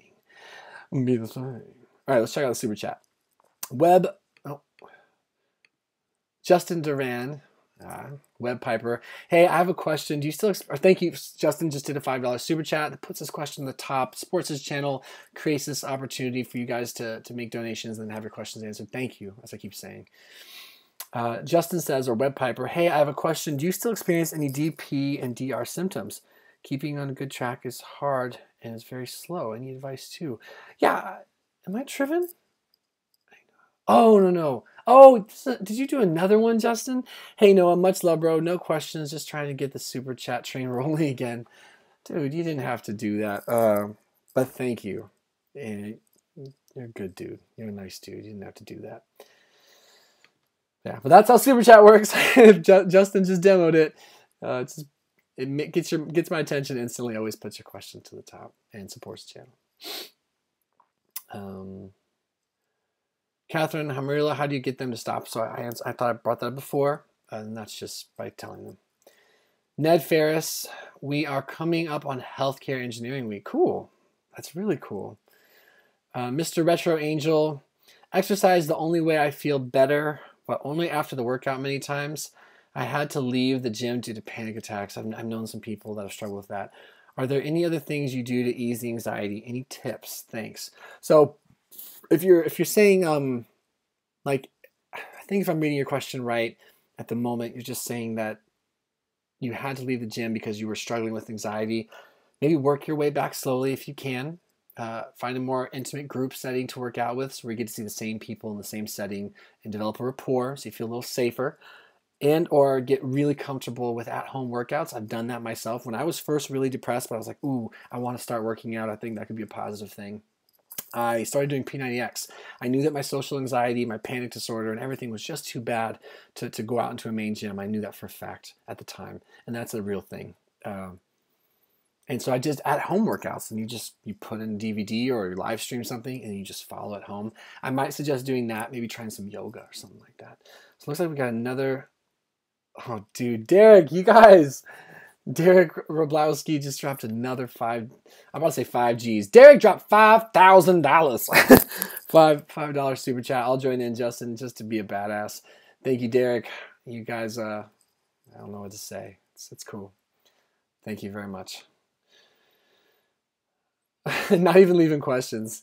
Next time, leave at least a topic of discussion so I feel like I can give it back to you. I feel like I can try to add value to it. Raina Swift, I love your energy tonight. You look so spirited and upbeat. It's rubbing off even on this DP suffer. Keep taking care of yourself. Thank you, Raina.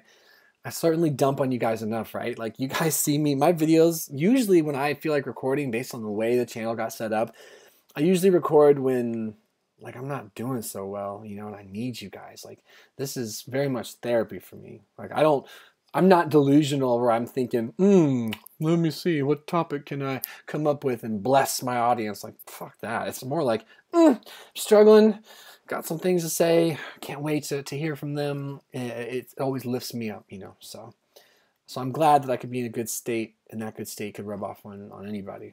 It's dope. Camille says, hi, do you know what that means when my testosterone raised from 300 to 1,000 after Clomid?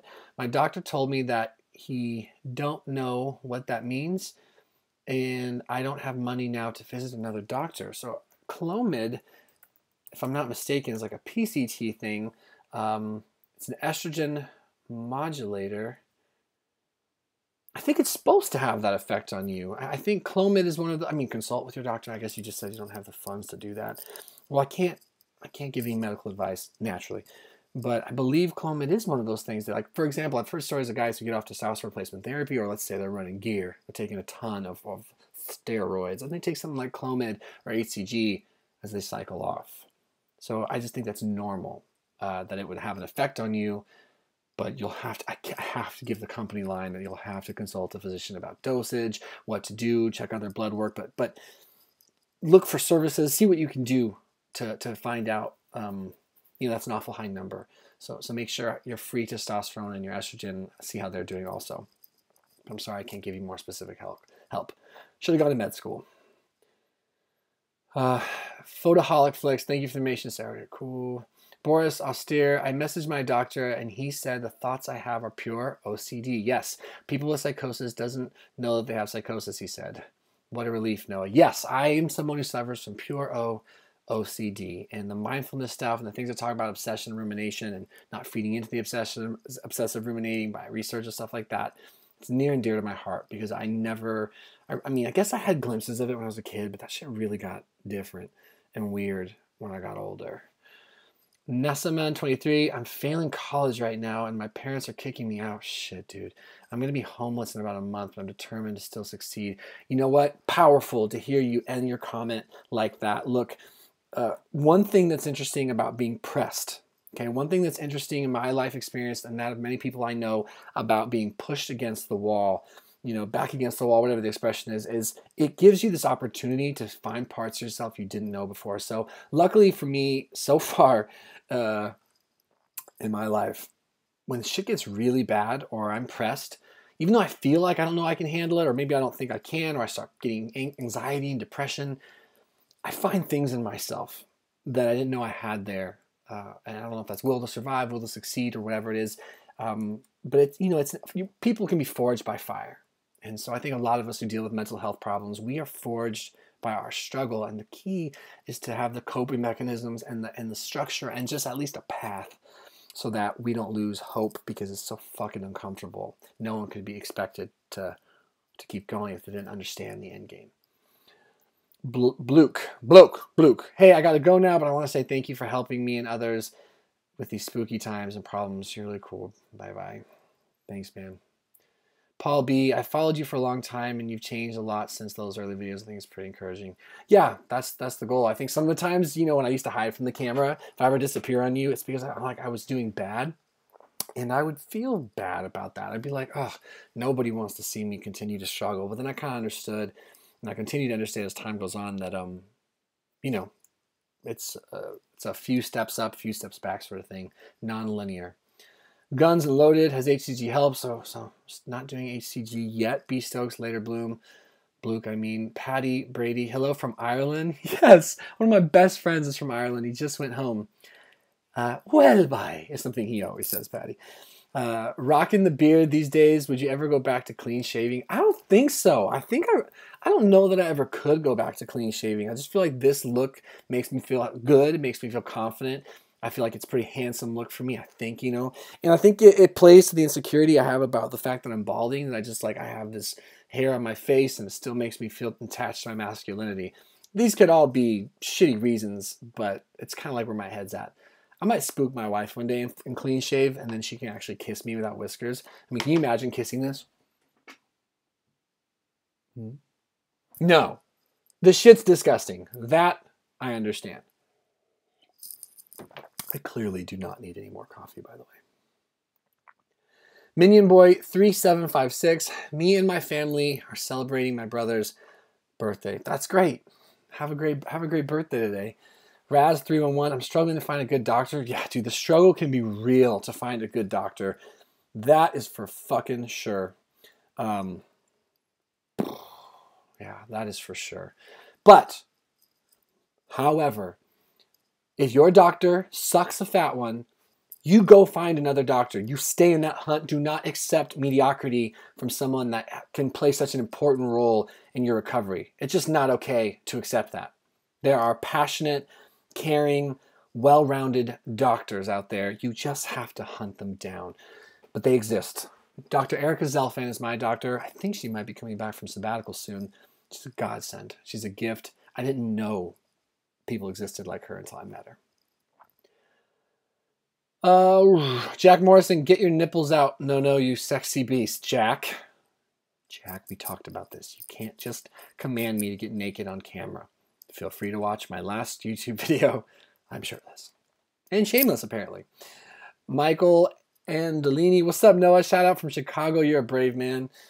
Oh, man, we're all brave if we're dealing with this and we're continuing to get up out of bed every day and do the best we can. But thank you. And shout out to Chicago. I've never been. No! I went once. But I'd love to go again. I hear Chi-Town in the summer is amazing. Mr. Retro Angel, sometimes a cup of coffee helps me feel good for 10 minutes, then goes back to the dreaded anxiety and overthinking things. Is there any other things you do give you a sense of peace? Yeah, just calming rituals. Make sure you don't overdrink coffee. Make sure that you are taking good supplements, working on inflammation and you can through your diet, getting adequate exercise, sticking to a rigid sleep schedule.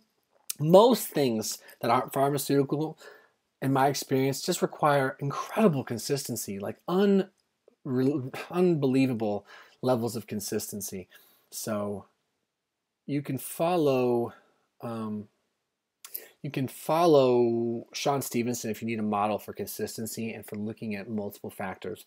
That dude's the man. Alicia Kumpel. I could listen to you talk all day. I just watched one of your videos for the first time ever, and then here you are live. I was watching videos to find help for my son. I'll have him watch you. That's sweet of you to say. I hope that one of my videos can offer something to your son. The brown boy. Noah, you're an attention seeker. JK. I'm 11. I don't know what anxiety is, so please teach me. No way. That's so funny. If you're actually 11, that cracks me up. I mean, shout out to being 11, but it kind of makes more sense for why you'd say that anyway.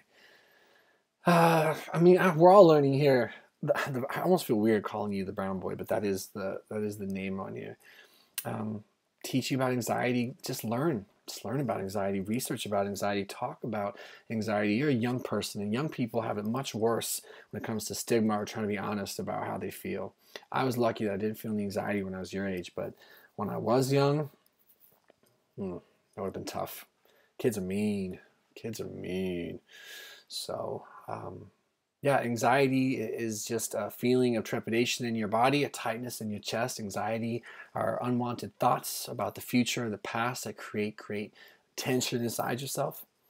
Anxiety is worrying about things that you can't control at a high clip. Talk to your parents about anxiety. Learn about anxiety. Patty brain numb. Yep. Well, I'm so behind. Sarah P, please send me a message at... Okay, so that's Sarah. Sarah is the counselor. MBS 1996-21. If I wanted to get involved with helping people with mental health issues, what would you recommend doing, or where would you recommend volunteering? That's a great question. I've never been asked that question before. Man, I don't know. I mean, but I was about to say volunteer work. I mean, maybe see how to get certified for volunteering for those chat lines or those help lines, or those suicide lines. I know it's kind of an extreme thing. I think volunteering with people in low income and homelessness is a way to tap into a lot of mental health struggles. Volunteering in fields of addiction, you're going to absolutely tap into a lot of mental health struggles. And then, of course, look at those fields on a professional level if you think that's something you want to do. I ended up randomly finding my niche here on YouTube, but yeah. Okay, guys, I think what I need to do, because I want to get to everyone that's already written me. So what I think I need to do is I need to figure out the most recent comment. Looks like JR, because I got my other laptop going. JR put a good question.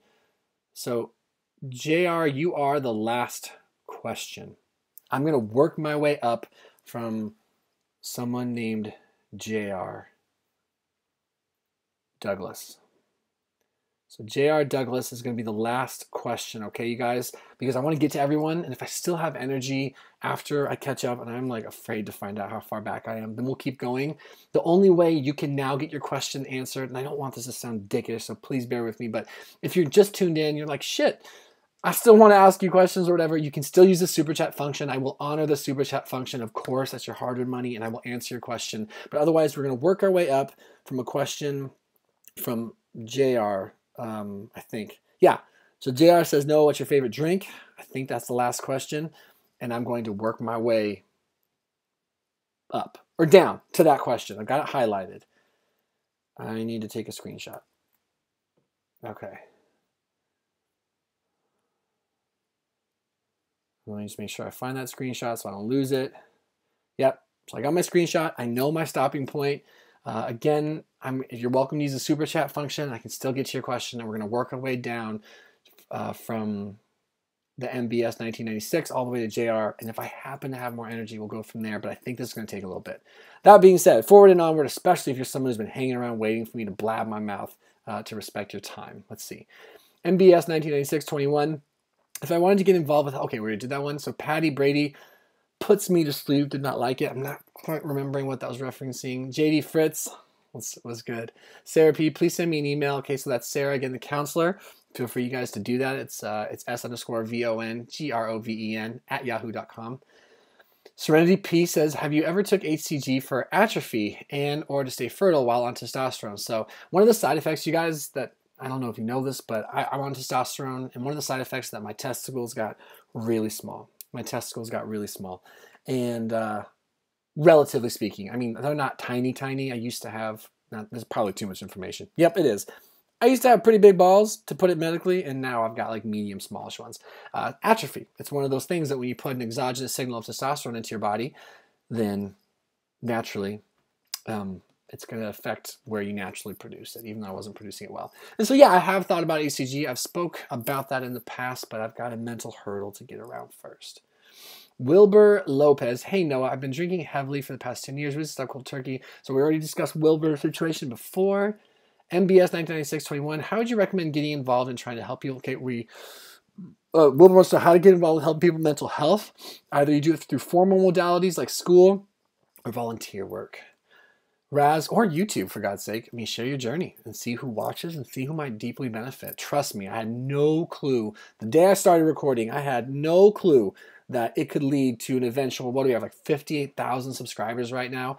I don't know how long you guys are going to be here, but for however long you're here, for however long this works, it's pretty freaking cool.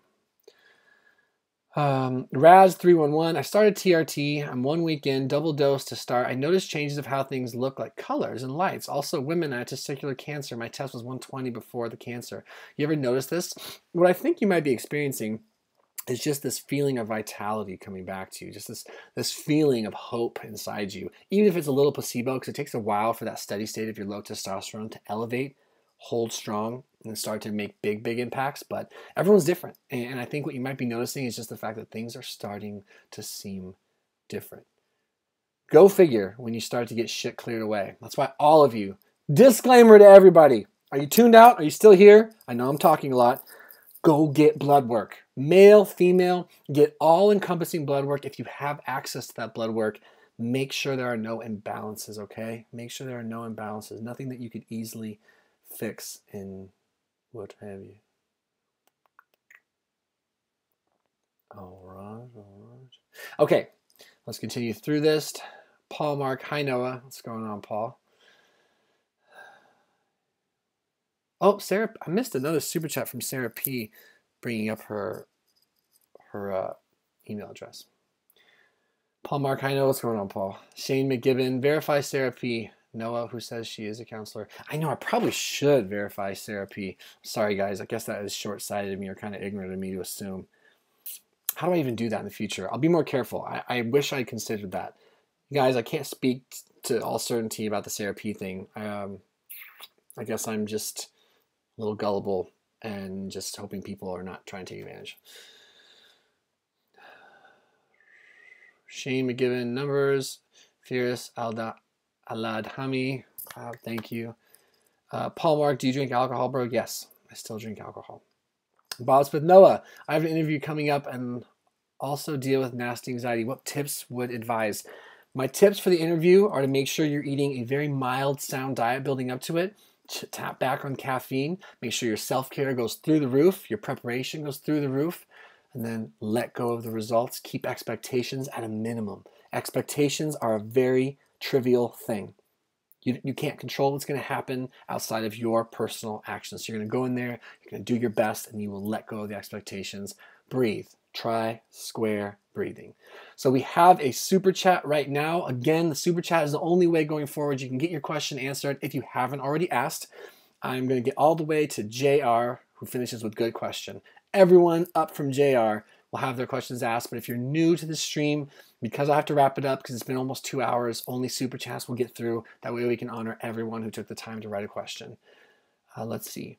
JD Fritz used the super chat just to say you the man. Nah, you the man. Thank you for that. Thank you. It's cool. Okay, another thing from Shane McGibbon to verify this counselor, please, Noah. Yeah, you guys are right. I could have been sending you to a fucking trap. I didn't even think about that. I feel stupid now. Bellin, after the existential thoughts you had with DPDR that freak you out, how do you, after DPD, react to those thoughts? If you try to think about them, does it freak you out the same way? No, it doesn't freak me out the same way. I think this is something I'll probably have to touch on often enough because you know, such a continuous thing.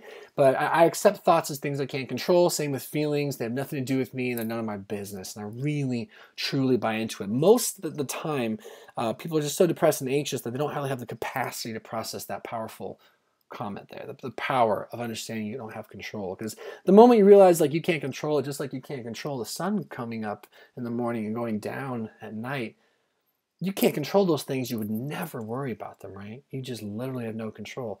If you can somehow bind that with your thoughts, whew, powerful and freedom. Freedom!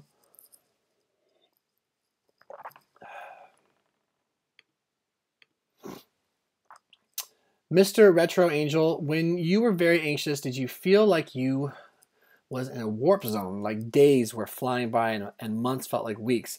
Because lately my anxiety has messed with my sense of time.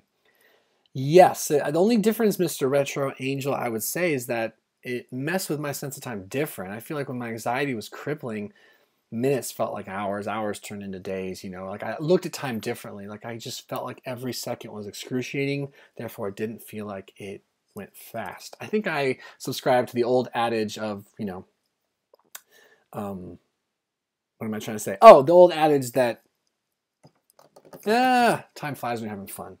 And time creeps to a dreadful stop when you're struggling with depression. Derek Roblowski, haha, he's singing and dancing. Yeah. Paul Mark, anxiety messes up my sense of time too, Derek. There you go. Addicted to guns. Hello, my friend. I'm in a hospital bed now recovering from serotonin syndrome. Your videos have helped me. Thank you so much. Is serotonin syndrome when you, like, the SSRIs or Tricyclics or just antidepressants in general have elevated your serotonin to a dangerous spot? I really want to Google that now. I feel like I have to.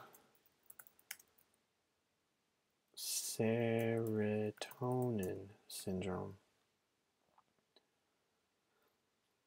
Serotonin syndrome. Signs and symptoms of serotonin syndrome include agitation, confusion, rapid heart rate, dilated pupils, loss of muscle coordination, muscle rigidity, heavy sweating, and diarrhea. I'm so sorry.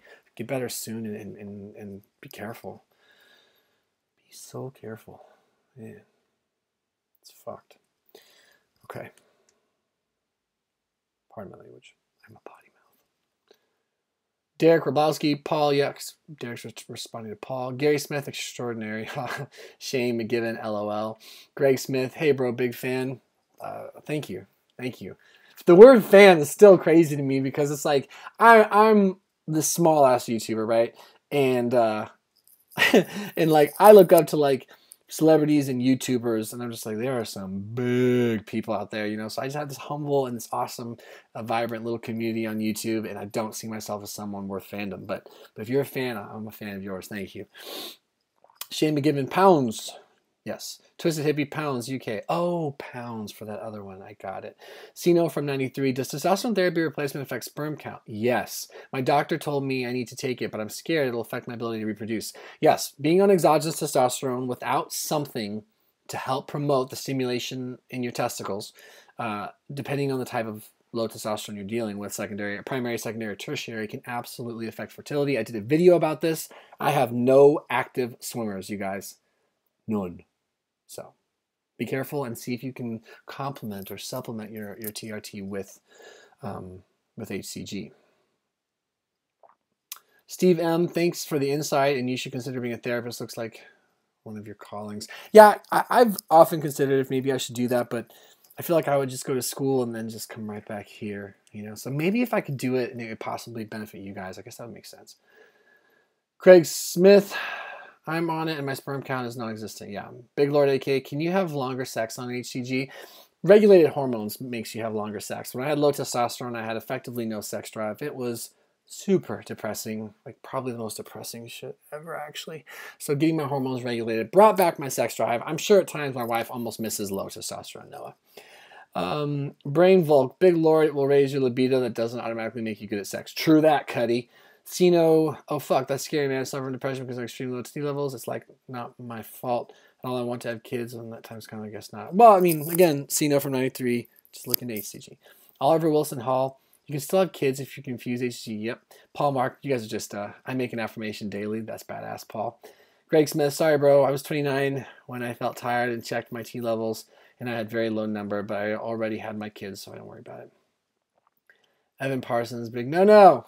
Evan! My dude, you better not be here. You better be off doing something with your Saturday. Oliver Wilson Hall, again, HCG. Okay, you guys are just communicating with each other, which is great. Shane McGiven, not always Oliver. Tristan Verani. Rani, I've been watching your vids for a while and they have helped me so much. Thank you. You're welcome. Thank you so much for the kindness. Shane McGivern, cloma is for a woman to release eggs and bodybuilders.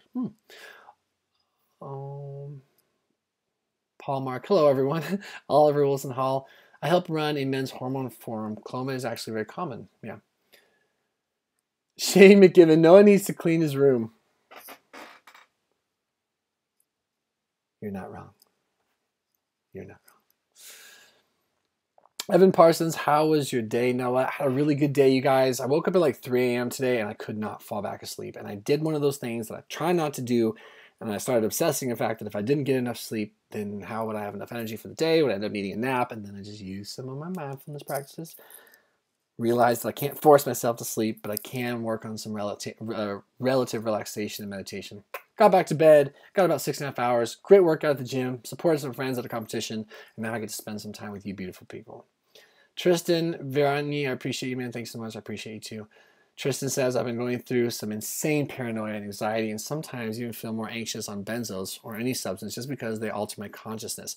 I'm going to book it into a ward soon. Oh, I hope not, man. I hope not. Hang in there. Raina Swift, no need to be so hard on yourself, Noah. You're a rock for so many of us.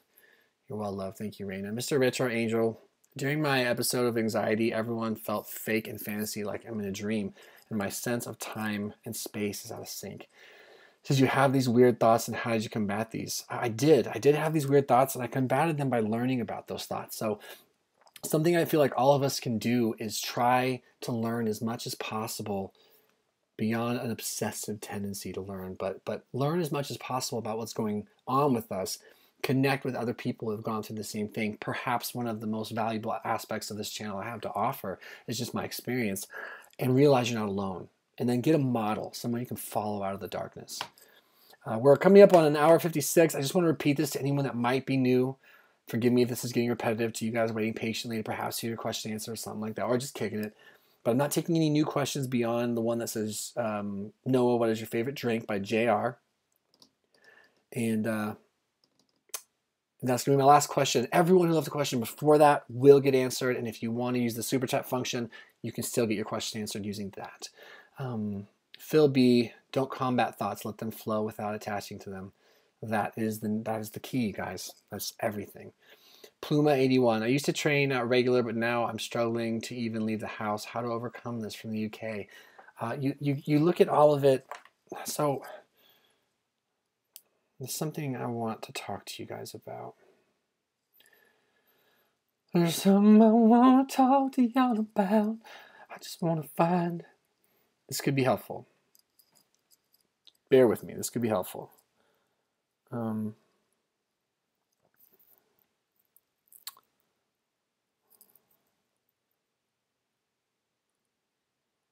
Where is it?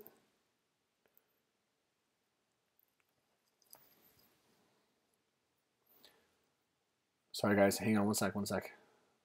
Un momento, por favor. So I'm going to oversimplify this. It's something you can find on healingfordepression.com, a good friend of mine's website. No financial compensation for sharing that, but it's the brain wellness program. So you said, how do you overcome this?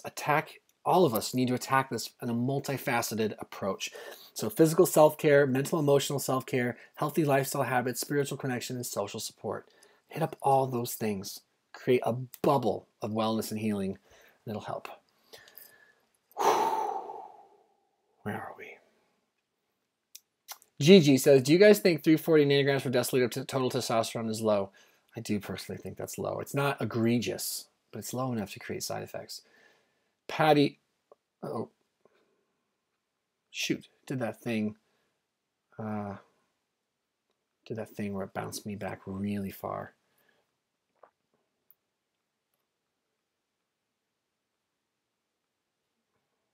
Shoot, where are we? Okay, here we go. Wait, shoot, sorry guys. Every now and again when I'm like scrolling through your comments, it just shoots me to the bottom and I lose the exact spot that I was at. No one needs to leave his room. Okay. Flow. Patty Brady says, how's the mood these days? I'm doing pretty good this week. I had a bad week and a half. I really did. I had a crash. I had a crash in mood and an increase in anxiety. It happens. I haven't had one since mid-June, so I wasn't tripping too bad, but it got uncomfortable, and I did self-destruct a little. Maynard Gonzalez says, depression is something I will live with forever, or does it go away? Acute aggressive depression can absolutely and will absolutely, in my opinion, non-medical opinion, it will go away. Can low-grade depression tendencies stick around? Yes. Is it something that has the potential to come back? That is one of the insidious aspects of mood disorder, guys. It definitely can come back. That's why you need to build your life around maintaining a healthy mental state and then just really live in the moment when you feel well. That being said, I know people that have had incredible stretches of good mental health. Years and years, decades, and some people it never comes back. Everyone's different.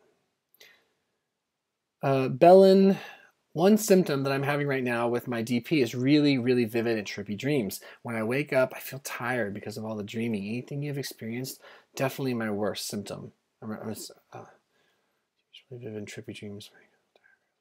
Yeah, I definitely used to have really trippy dreams, especially on certain medications. I have experienced that, and it's a very stressful thing. Oliver Wilson Hall, your beard is scratching on your microphone, Noah. Ugh. That's gross. It's good to know. I'll figure out how to work around that in the future. Tristan Verani, I'm going to book into a psych ward soon as I don't know what is in my mind and what is actually going wrong with my consciousness. I have insane utilization. I can't comprehend much. Any tips? Yeah, stay safe, Tristan. That's my only tip, is to stay safe. Other than repeating the stuff I normally say about self-care, structure, wellness, social support, potential medication supplementations, all that stuff, physical fitness. You know, if your instinct is to go to the psych ward, then do it and stay safe. Let them help you. Evan Parsons, just seeing the pure cheer in your face is enough regarding the super chat. Thank you, Evan. JR, no, fertility, your count level, you never followed up. I did follow up. It took me a long time, and I followed up in this random video. I wouldn't expect you to even know. None. I have no fertility.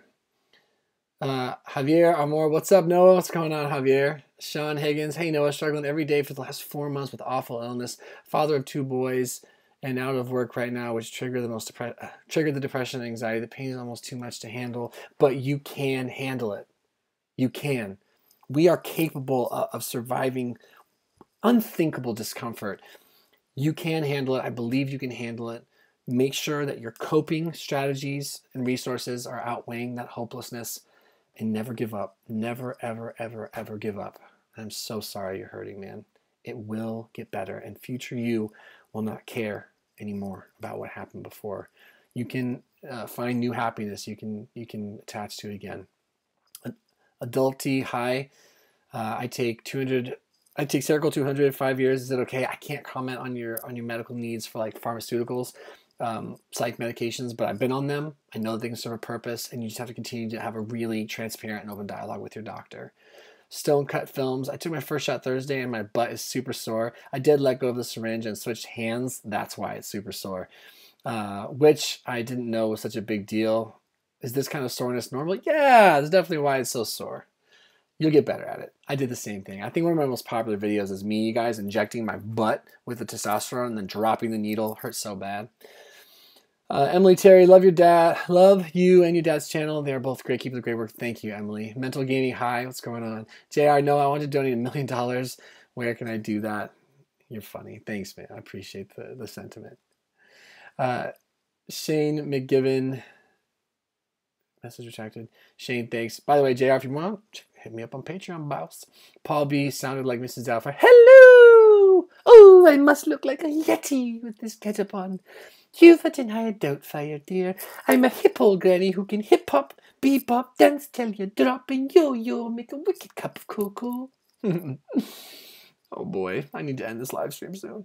I know there's 30 of you hanging on. Thank you for being here. If I'm losing some of my steam, after a couple hours, even though it's like we're just kicking it, it is a lot of stimulation, and I do feel myself getting a little more razzled, and like I'm not focused as well, so I apologize. But again, I'm going to get through every single person's question that left it up until we got to, I keep saying this in case new people are coming, JR, what's your favorite drink? Everyone who left it before that can still get answered. Anyone else who's following and still wants their question answered, feel free to use that super chat function, as I keep saying. I'm sure that gets annoying. I apologize. Please don't take it personal.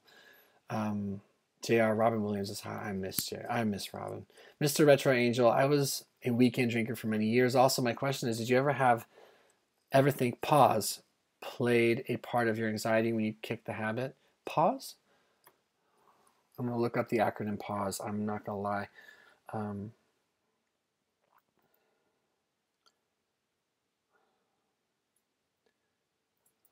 Sorry, guys. 1 second.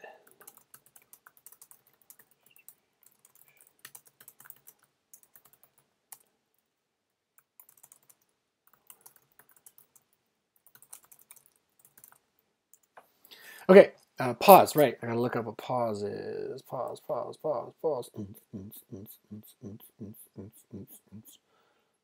What is pause? Pause symptoms. The most common post-acute withdrawal symptoms: mood swings, anxiety, irritability, tiredness, variable energy, low enthusiasm, variable concentration, disturbance of sleep. Yes, I think I have experienced that. Anxiety. Yeah, I think so. I still get in my head and I get confused about my relationship with alcohol. I can't lie, like that's not a thing still. There we go. Adulty, I take Seroquel 200 in the morning. Okay. David Cox, thoughts on nootropics? I don't know what those are, David. Let me quickly double check just in case you've been waiting a long ass time for me to. Nootropics. What are nootropics? So nootropics are known as smart drugs and cognitive enhancers, are drugs, supplements, and other substances that improve cognitive function, particularly executive functions, memory, creativity, and motivation. I mean, I don't know if we're talking about like ginseng, we're talking about the herbal effects of green tea, we're talking about mushrooms and all the powerful impacts and implications they have. I mean, I think if they're naturally occurring and they don't create dependency, then yeah, I'm sure they're great. Tristan Virani, I got a seeming panic attack from the Seroquel 25 milligrams first dose and too scared to take any more. I think I might have breathing issues. And the sedative effect caused suppressed breathing or norepinephrine. I think what probably happened is you just spooked yourself. I'm saying this from a non-medical perspective, but as someone who was just insanely afraid of taking new things, I think I did that with like every medication I ever tried. I was like, I took it, I was like, oh fuck, I'm having a bad reaction to it. I don't want to have a bad reaction to it. Am I going to get worse? And then I would just create this in my head. Now, I'm not trying to belittle you and make it seem like that's the only thing that's happening, but I just want to offer that out. JR, what's worse, anxiety or depression? I read a Harvard study recently. Kids today, 2017, suffer more from anxiety than depression. Interesting. Yeah, that is interesting. I think most people, I don't think it's a pissing contest. I've done a video on the differences, but I think most people feel like very acute aggressive anxiety is more debilitating than depression. Depression, you just feel low, hopeless, terrible, but you can feel calm. It's a fucking wash, dude. If your anxiety is bad enough, I'd be hard-pressed to find anyone that would think that anything could be worse. But if your depression is bad enough, which mine's been to the point where I was severely suicidal, I mean, they're just both fucked. Gareth Ashley, I'm back. I bet you're gone now. I know I'm behind. Elijah Cummings, wow, you're still on. I know, dude. It's time to hop off. Big no. Oh, wow, I'm referring to myself in third person. I'm starting to get tired. Adult V, I can't go to the gym. I'm fucked. I'm sorry, dude. If you can't go to the gym, find something else. Mental gaming. I have a question. What would you recommend for extreme anxiety? I get really anxious that my girlfriend and friends and family hate me, which leads me to depression. I have started to make myself sick. Yes, so this is going on up here, right? Something we talk about a lot on this live stream, on this channel. This is happening in your head. It's not based in reality, and it's causing you distress. You need to read a book called The Power of Now, I believe, and you need to remember you can't control your thoughts. That's just an anxious response. They have nothing to do with you. Let them go. I made a video on this. Watch it. Elijah Cummings, also, I'm currently hiding in a black room watching you while everyone else is having fun in a party. I hate myself. Oh, dude, I'm sorry, man. Don't judge yourself. You're in a safe space. I'm glad you're here.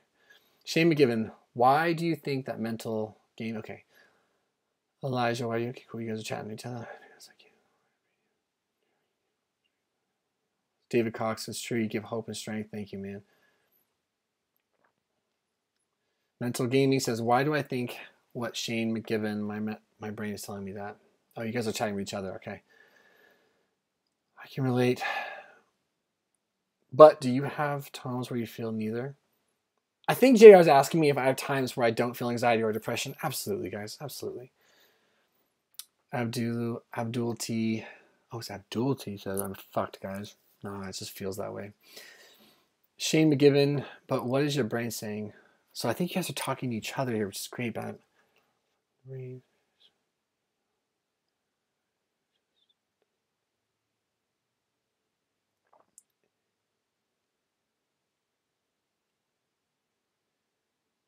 David Cox, any advice about CBT or DBT therapy? So CBT therapy, cognitive behavioral therapy, I know it has a lot of efficacy. I've done it and I've continued to do it. I think it's great. I'm not sure what DBT is personally. JR, well, it's a difficult task, but those neither times are where we're the most honest. True. The Manic Rainbow, hi, what's going on? Adult T, help me. Stay brave, call suicide hotline if you need to, reach out for support. Hang in there. Mental gaming. Everyone hates me. My girlfriend doesn't love me anymore and cheating on me. I'm just getting on people's nerves because I'm not happy. You need to see what you can control. Mental gaming. If your girlfriend's cheating on you, then I would imagine the relationship's over and it's time to let that go. And then you need to make sure you're taking care of you first. No, don't be codependent and worried about what other people are doing. Elijah Cummings, I just hate not enjoying an enjoyable situation. Elijah, something I think all of us need to do, and I hate that too. Of course, we all hate that. But I think something we all need to do is make sure that we're not constantly judging and surveying ourselves for how we are doing or behaving in a given situation. Like going to a party and having expectations. I'm at a party. I should be having fun. Why aren't I having fun? I wish I could just be talking to people like normal. Like you're stacking up so much expectation on yourself. And it's not fair. It's not fair to do that to yourself. You feel what you feel. You are what you are. And there's a difference between being sad about it and then being angry and being like, ugh, why can't I? You don't have control over that. You're doing the best you can. And you need to go into things with no expectations and just do the best you can. And then mourn it because it's sad, but just be careful on how. Gareth Ashley, yes, mornings require a very strict schedule. Allow yourself a 30-minute lay in on snooze. Shane McGibbon, what are you doing about your girlfriend? I think that's to someone else. JR, what's enjoyable? It's too opinionated. Yeah.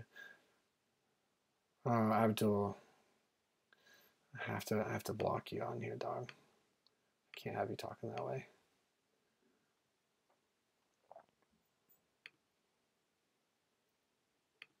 It's too late now. These have already been on there, but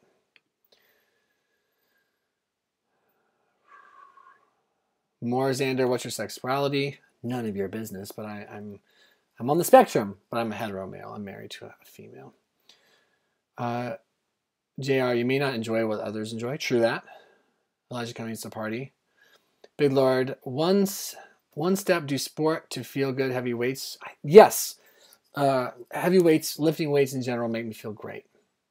David Cox, I have bipolar type 1, and you helped me a lot going through a rough time. Sorry, dude. Bipolar is so tough. I hope you get balanced soon, man. Mental gaming. Well, I don't want to start accusing her. Okay, we're talking about that. Akram Muhammad, what do you think of self-diagnosis? I've just been trying to understand my mental problems from the internet since I've realized I had any. I don't really trust any of the psychologists here.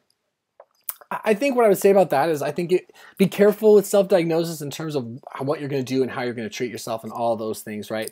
But yeah, I said this before and I really like this phrasing. Be a champion of your mental health. Continue to investigate yourself. I stumbled into my low testosterone, which is a huge part of my treatment-resistant depression, anxiety, depersonalization, those things. I stumbled into it based on just rigorous personal work to figure out what was wrong with me because the standard treatment was not working well. The cocktails of psych meds, they didn't happen to be working well for me.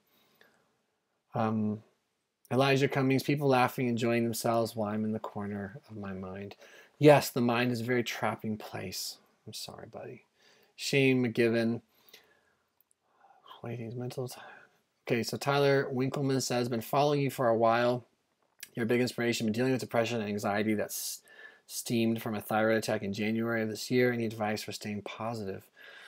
I think positivity is a learned thing a lot, especially when a lot of us are going through a rough time. So what I would suggest for any of you guys that might be like me, who tend to be dreary perhaps, or look at the glass half full, or just be overwhelmed with the shit we're going through, is to have like a gratitude journal set up. So I've said this before, I'll say it again, probably say it in the next one, because it's just so powerful. But I have the 5-minute journal, and the 5-minute journal is an app. So it's an app right here. No! I click on that app, I get a daily inspiration thing, and then I write my daily affirmations, my goals, my gratitude, and you start learning to scan the world for positive. You do this every day, every night, and I promise you it'll make a difference. JR, I think beyond the party, I think beyond others' beliefs, no one is correct, yeah. Elijah, there you just said it, Elijah. I just want to be happy. We all just want to be happy. And we have to be open to receiving that, but we have to accept where we are and just work towards it. The Manic Rainbow. Do you have an opinion on ECT? So ECT, I think, is electroconvulsive therapy. It's an extreme treatment method, but it can absolutely make a difference. It can absolutely help when it's like the last option. So Douglas Block, you guys should check out his YouTube channel. It's my dude. He ended up doing ECT after this last bout of depression. He couldn't get out of it. A couple of years in, deeply suicidal. Ended up getting him out of it. So it's a big step, and he lost a lot of memory, but it may have been one of the things that saved his life. JR, well, okay, you guys are still talking to each other. System Lord, finally got the courage to go to the gym today for the first time in 20 years. That's amazing. Watching YouTube videos motivated me to suck it up and go. Arms are shaking violently. That's so incredible. Make sure that you have reasonable expectations of your gym experience. Just go in there, get moving. That's badass. All right, let's see.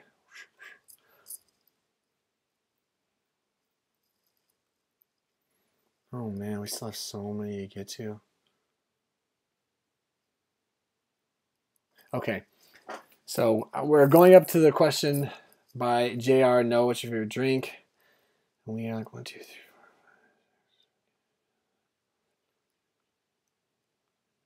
Probably got like 25, 30 more questions to go. Comments to get through. Not get through. I'm happy. I'm really happy to be here. Okay, so I'm guessing this is going to go another 15, 20 minutes, you guys. If you happen to be new to this live stream, I've been at this now for over 2 hours, so I stopped taking new questions other than the form of a super chat. Super chat's a way you can donate to the channel and you can jump your question to the top. I will still honor those out of respect for your hard-earned money, but I'm not taking any new questions. I keep saying this just in case someone left a question and just waiting. I don't want you to feel disrespected. Okay, let's keep hustling through this. Big No-No's got to wrap this up, and there I go with the third person thing again.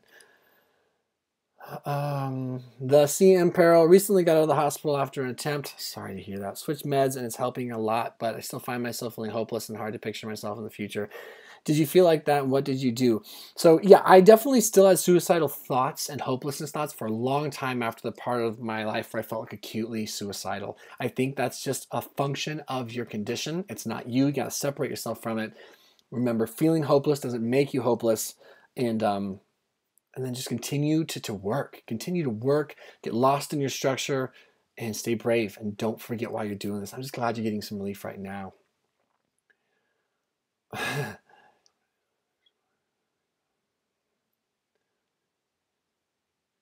Mental gaming, I'll look for it, Elijah, I will.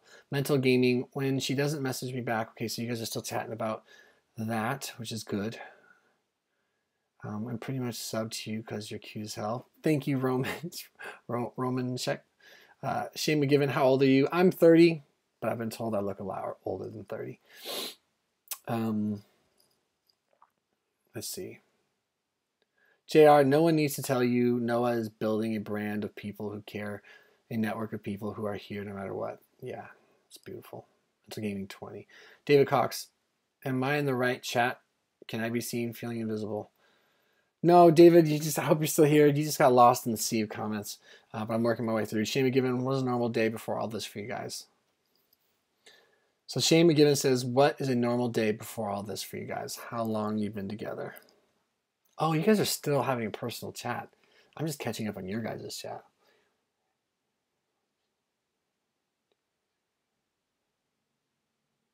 Sorry, guys. I'm just...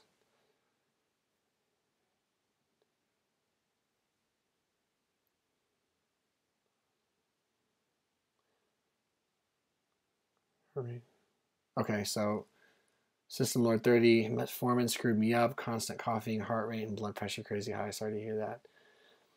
Noah, what are you looking at? Your spam? Shane McGiven, what sort of job do you have?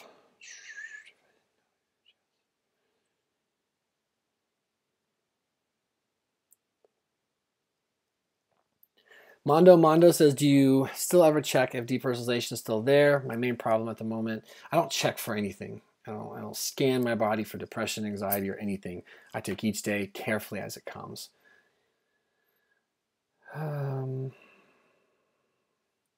Where am Moreno? What up, Noah? Made it to the live. Woo! Yeah.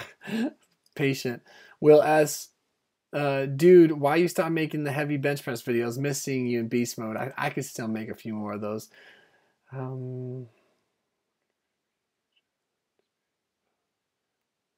Don't ever give up, David. Don't ever give up. The Manic Rainbow. I was having a super bad night a couple of weeks ago, and I came across your if you feel hopeless and think you can't go on, trust this video. It made me decide not to for the night. It's powerful, man. That's beautiful. Mondo, do you still check if depersonalization is still there? No, I don't check for it.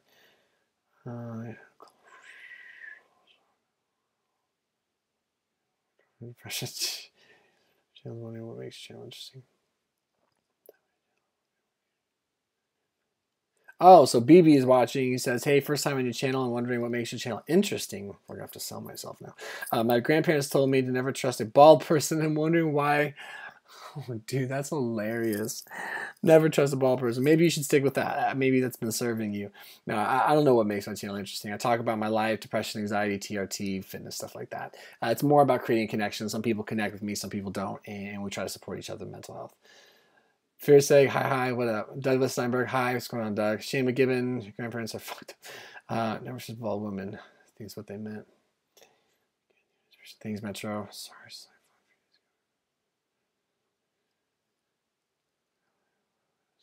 Sorry, guys.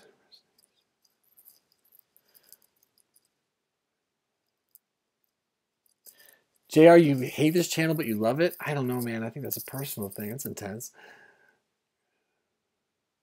Oh my gosh, you guys. This comment feed got wild while I was answering super chats. Does poop is cool. I want to be as productive as possible, and I don't feel like TRT will be enough. My psychiatrist won't prescribe any Adderall again because I have anxiety early in the year. I don't know if it'll be enough. No one can ever know what treatment or medication will ever be enough.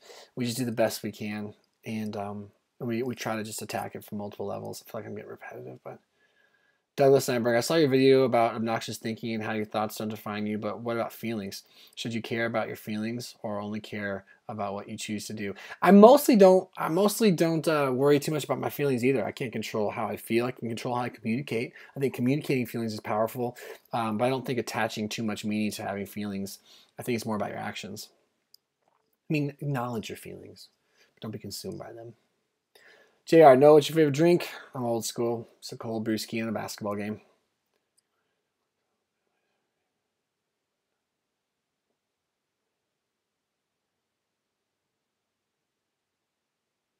Oh, that's it.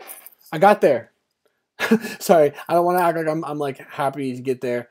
But yeah, I brought up my favorite drink. We're done. Okay, so I'll give like a 2-minute window while I say bye to you guys. If you still want to ask me a question, you can super chat. One last chance to super chat. Otherwise, thank you guys so much for being here. I'm sorry if you asked a question later than when I went ahead and stopped this. I apologize. We were here for about 2.5 hours, which is amazing. We had like 60 people watching at one time. I appreciate you guys. I thank you. I'm going to go shower because I haven't even showered since I went to the gym. This has been a really awesome super chat. Not super chat, Jesus Christ. It's been a really awesome live stream. I feel like we got some great questions answered. You guys definitely made my day so much better, and I don't take it for granted. I think I might make this a thing every Saturday. I definitely think I need to make it about an hour to an hour and a half because I don't want to lose enthusiasm. I don't want to lose usefulness, and I feel like I might have at the end there. And I might have to also employ one of you to be another moderator for me, to moderate the comments or whatever. So when you see stuff going on that's not helping or is inherently bad, you guys can flag and move people around for me and just kind of help me keep the live chat productive. But otherwise, for anyone that took the time to reach out, thank you. And anyone who took the time to support and donate, thank you. I appreciate you guys so much. And yeah, you guys are amazing, and this has been a really cool thing. I might make this a more regular. I might make this a more regular thing on Saturdays. I feel like Saturdays is a really cool day to do this.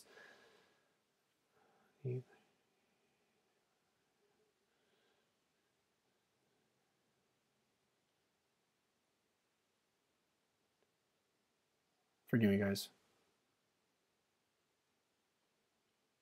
Okay. All right, that's it. I'm out. Thank you guys. Especially if any of you stayed here till like the very end. That blows my mind. That's ridiculous. You guys are crazy, but not in like a real crazy way. It's not a diss. And yeah, thank you guys. I appreciate you. We'll see you guys next Saturday. I'm going to try and do it every Saturday. I think doing it Saturday afternoon is dope. Look, I struggle to say goodbye. I've been like ready to leave for a while now because I'm getting tired, but I was like, you guys are great. We'll see you guys in the next one. Thank you. And if you guys happen to want specific more access to me and want to be able to private message me, make sure I get back to you, just check out my Patreon. It's the last time. And if I'm over plugging this stuff, I'm taking a lot of business advice and YouTube advice from YouTube consultants. If I'm over plugging myself, I can dial that back. And I apologize if it seems tacky or insensitive or something like that. I'm just trying to figure out how to negotiate this being such a labor of love, but also like a business or whatever. So anyway, bye you guys. Thank you.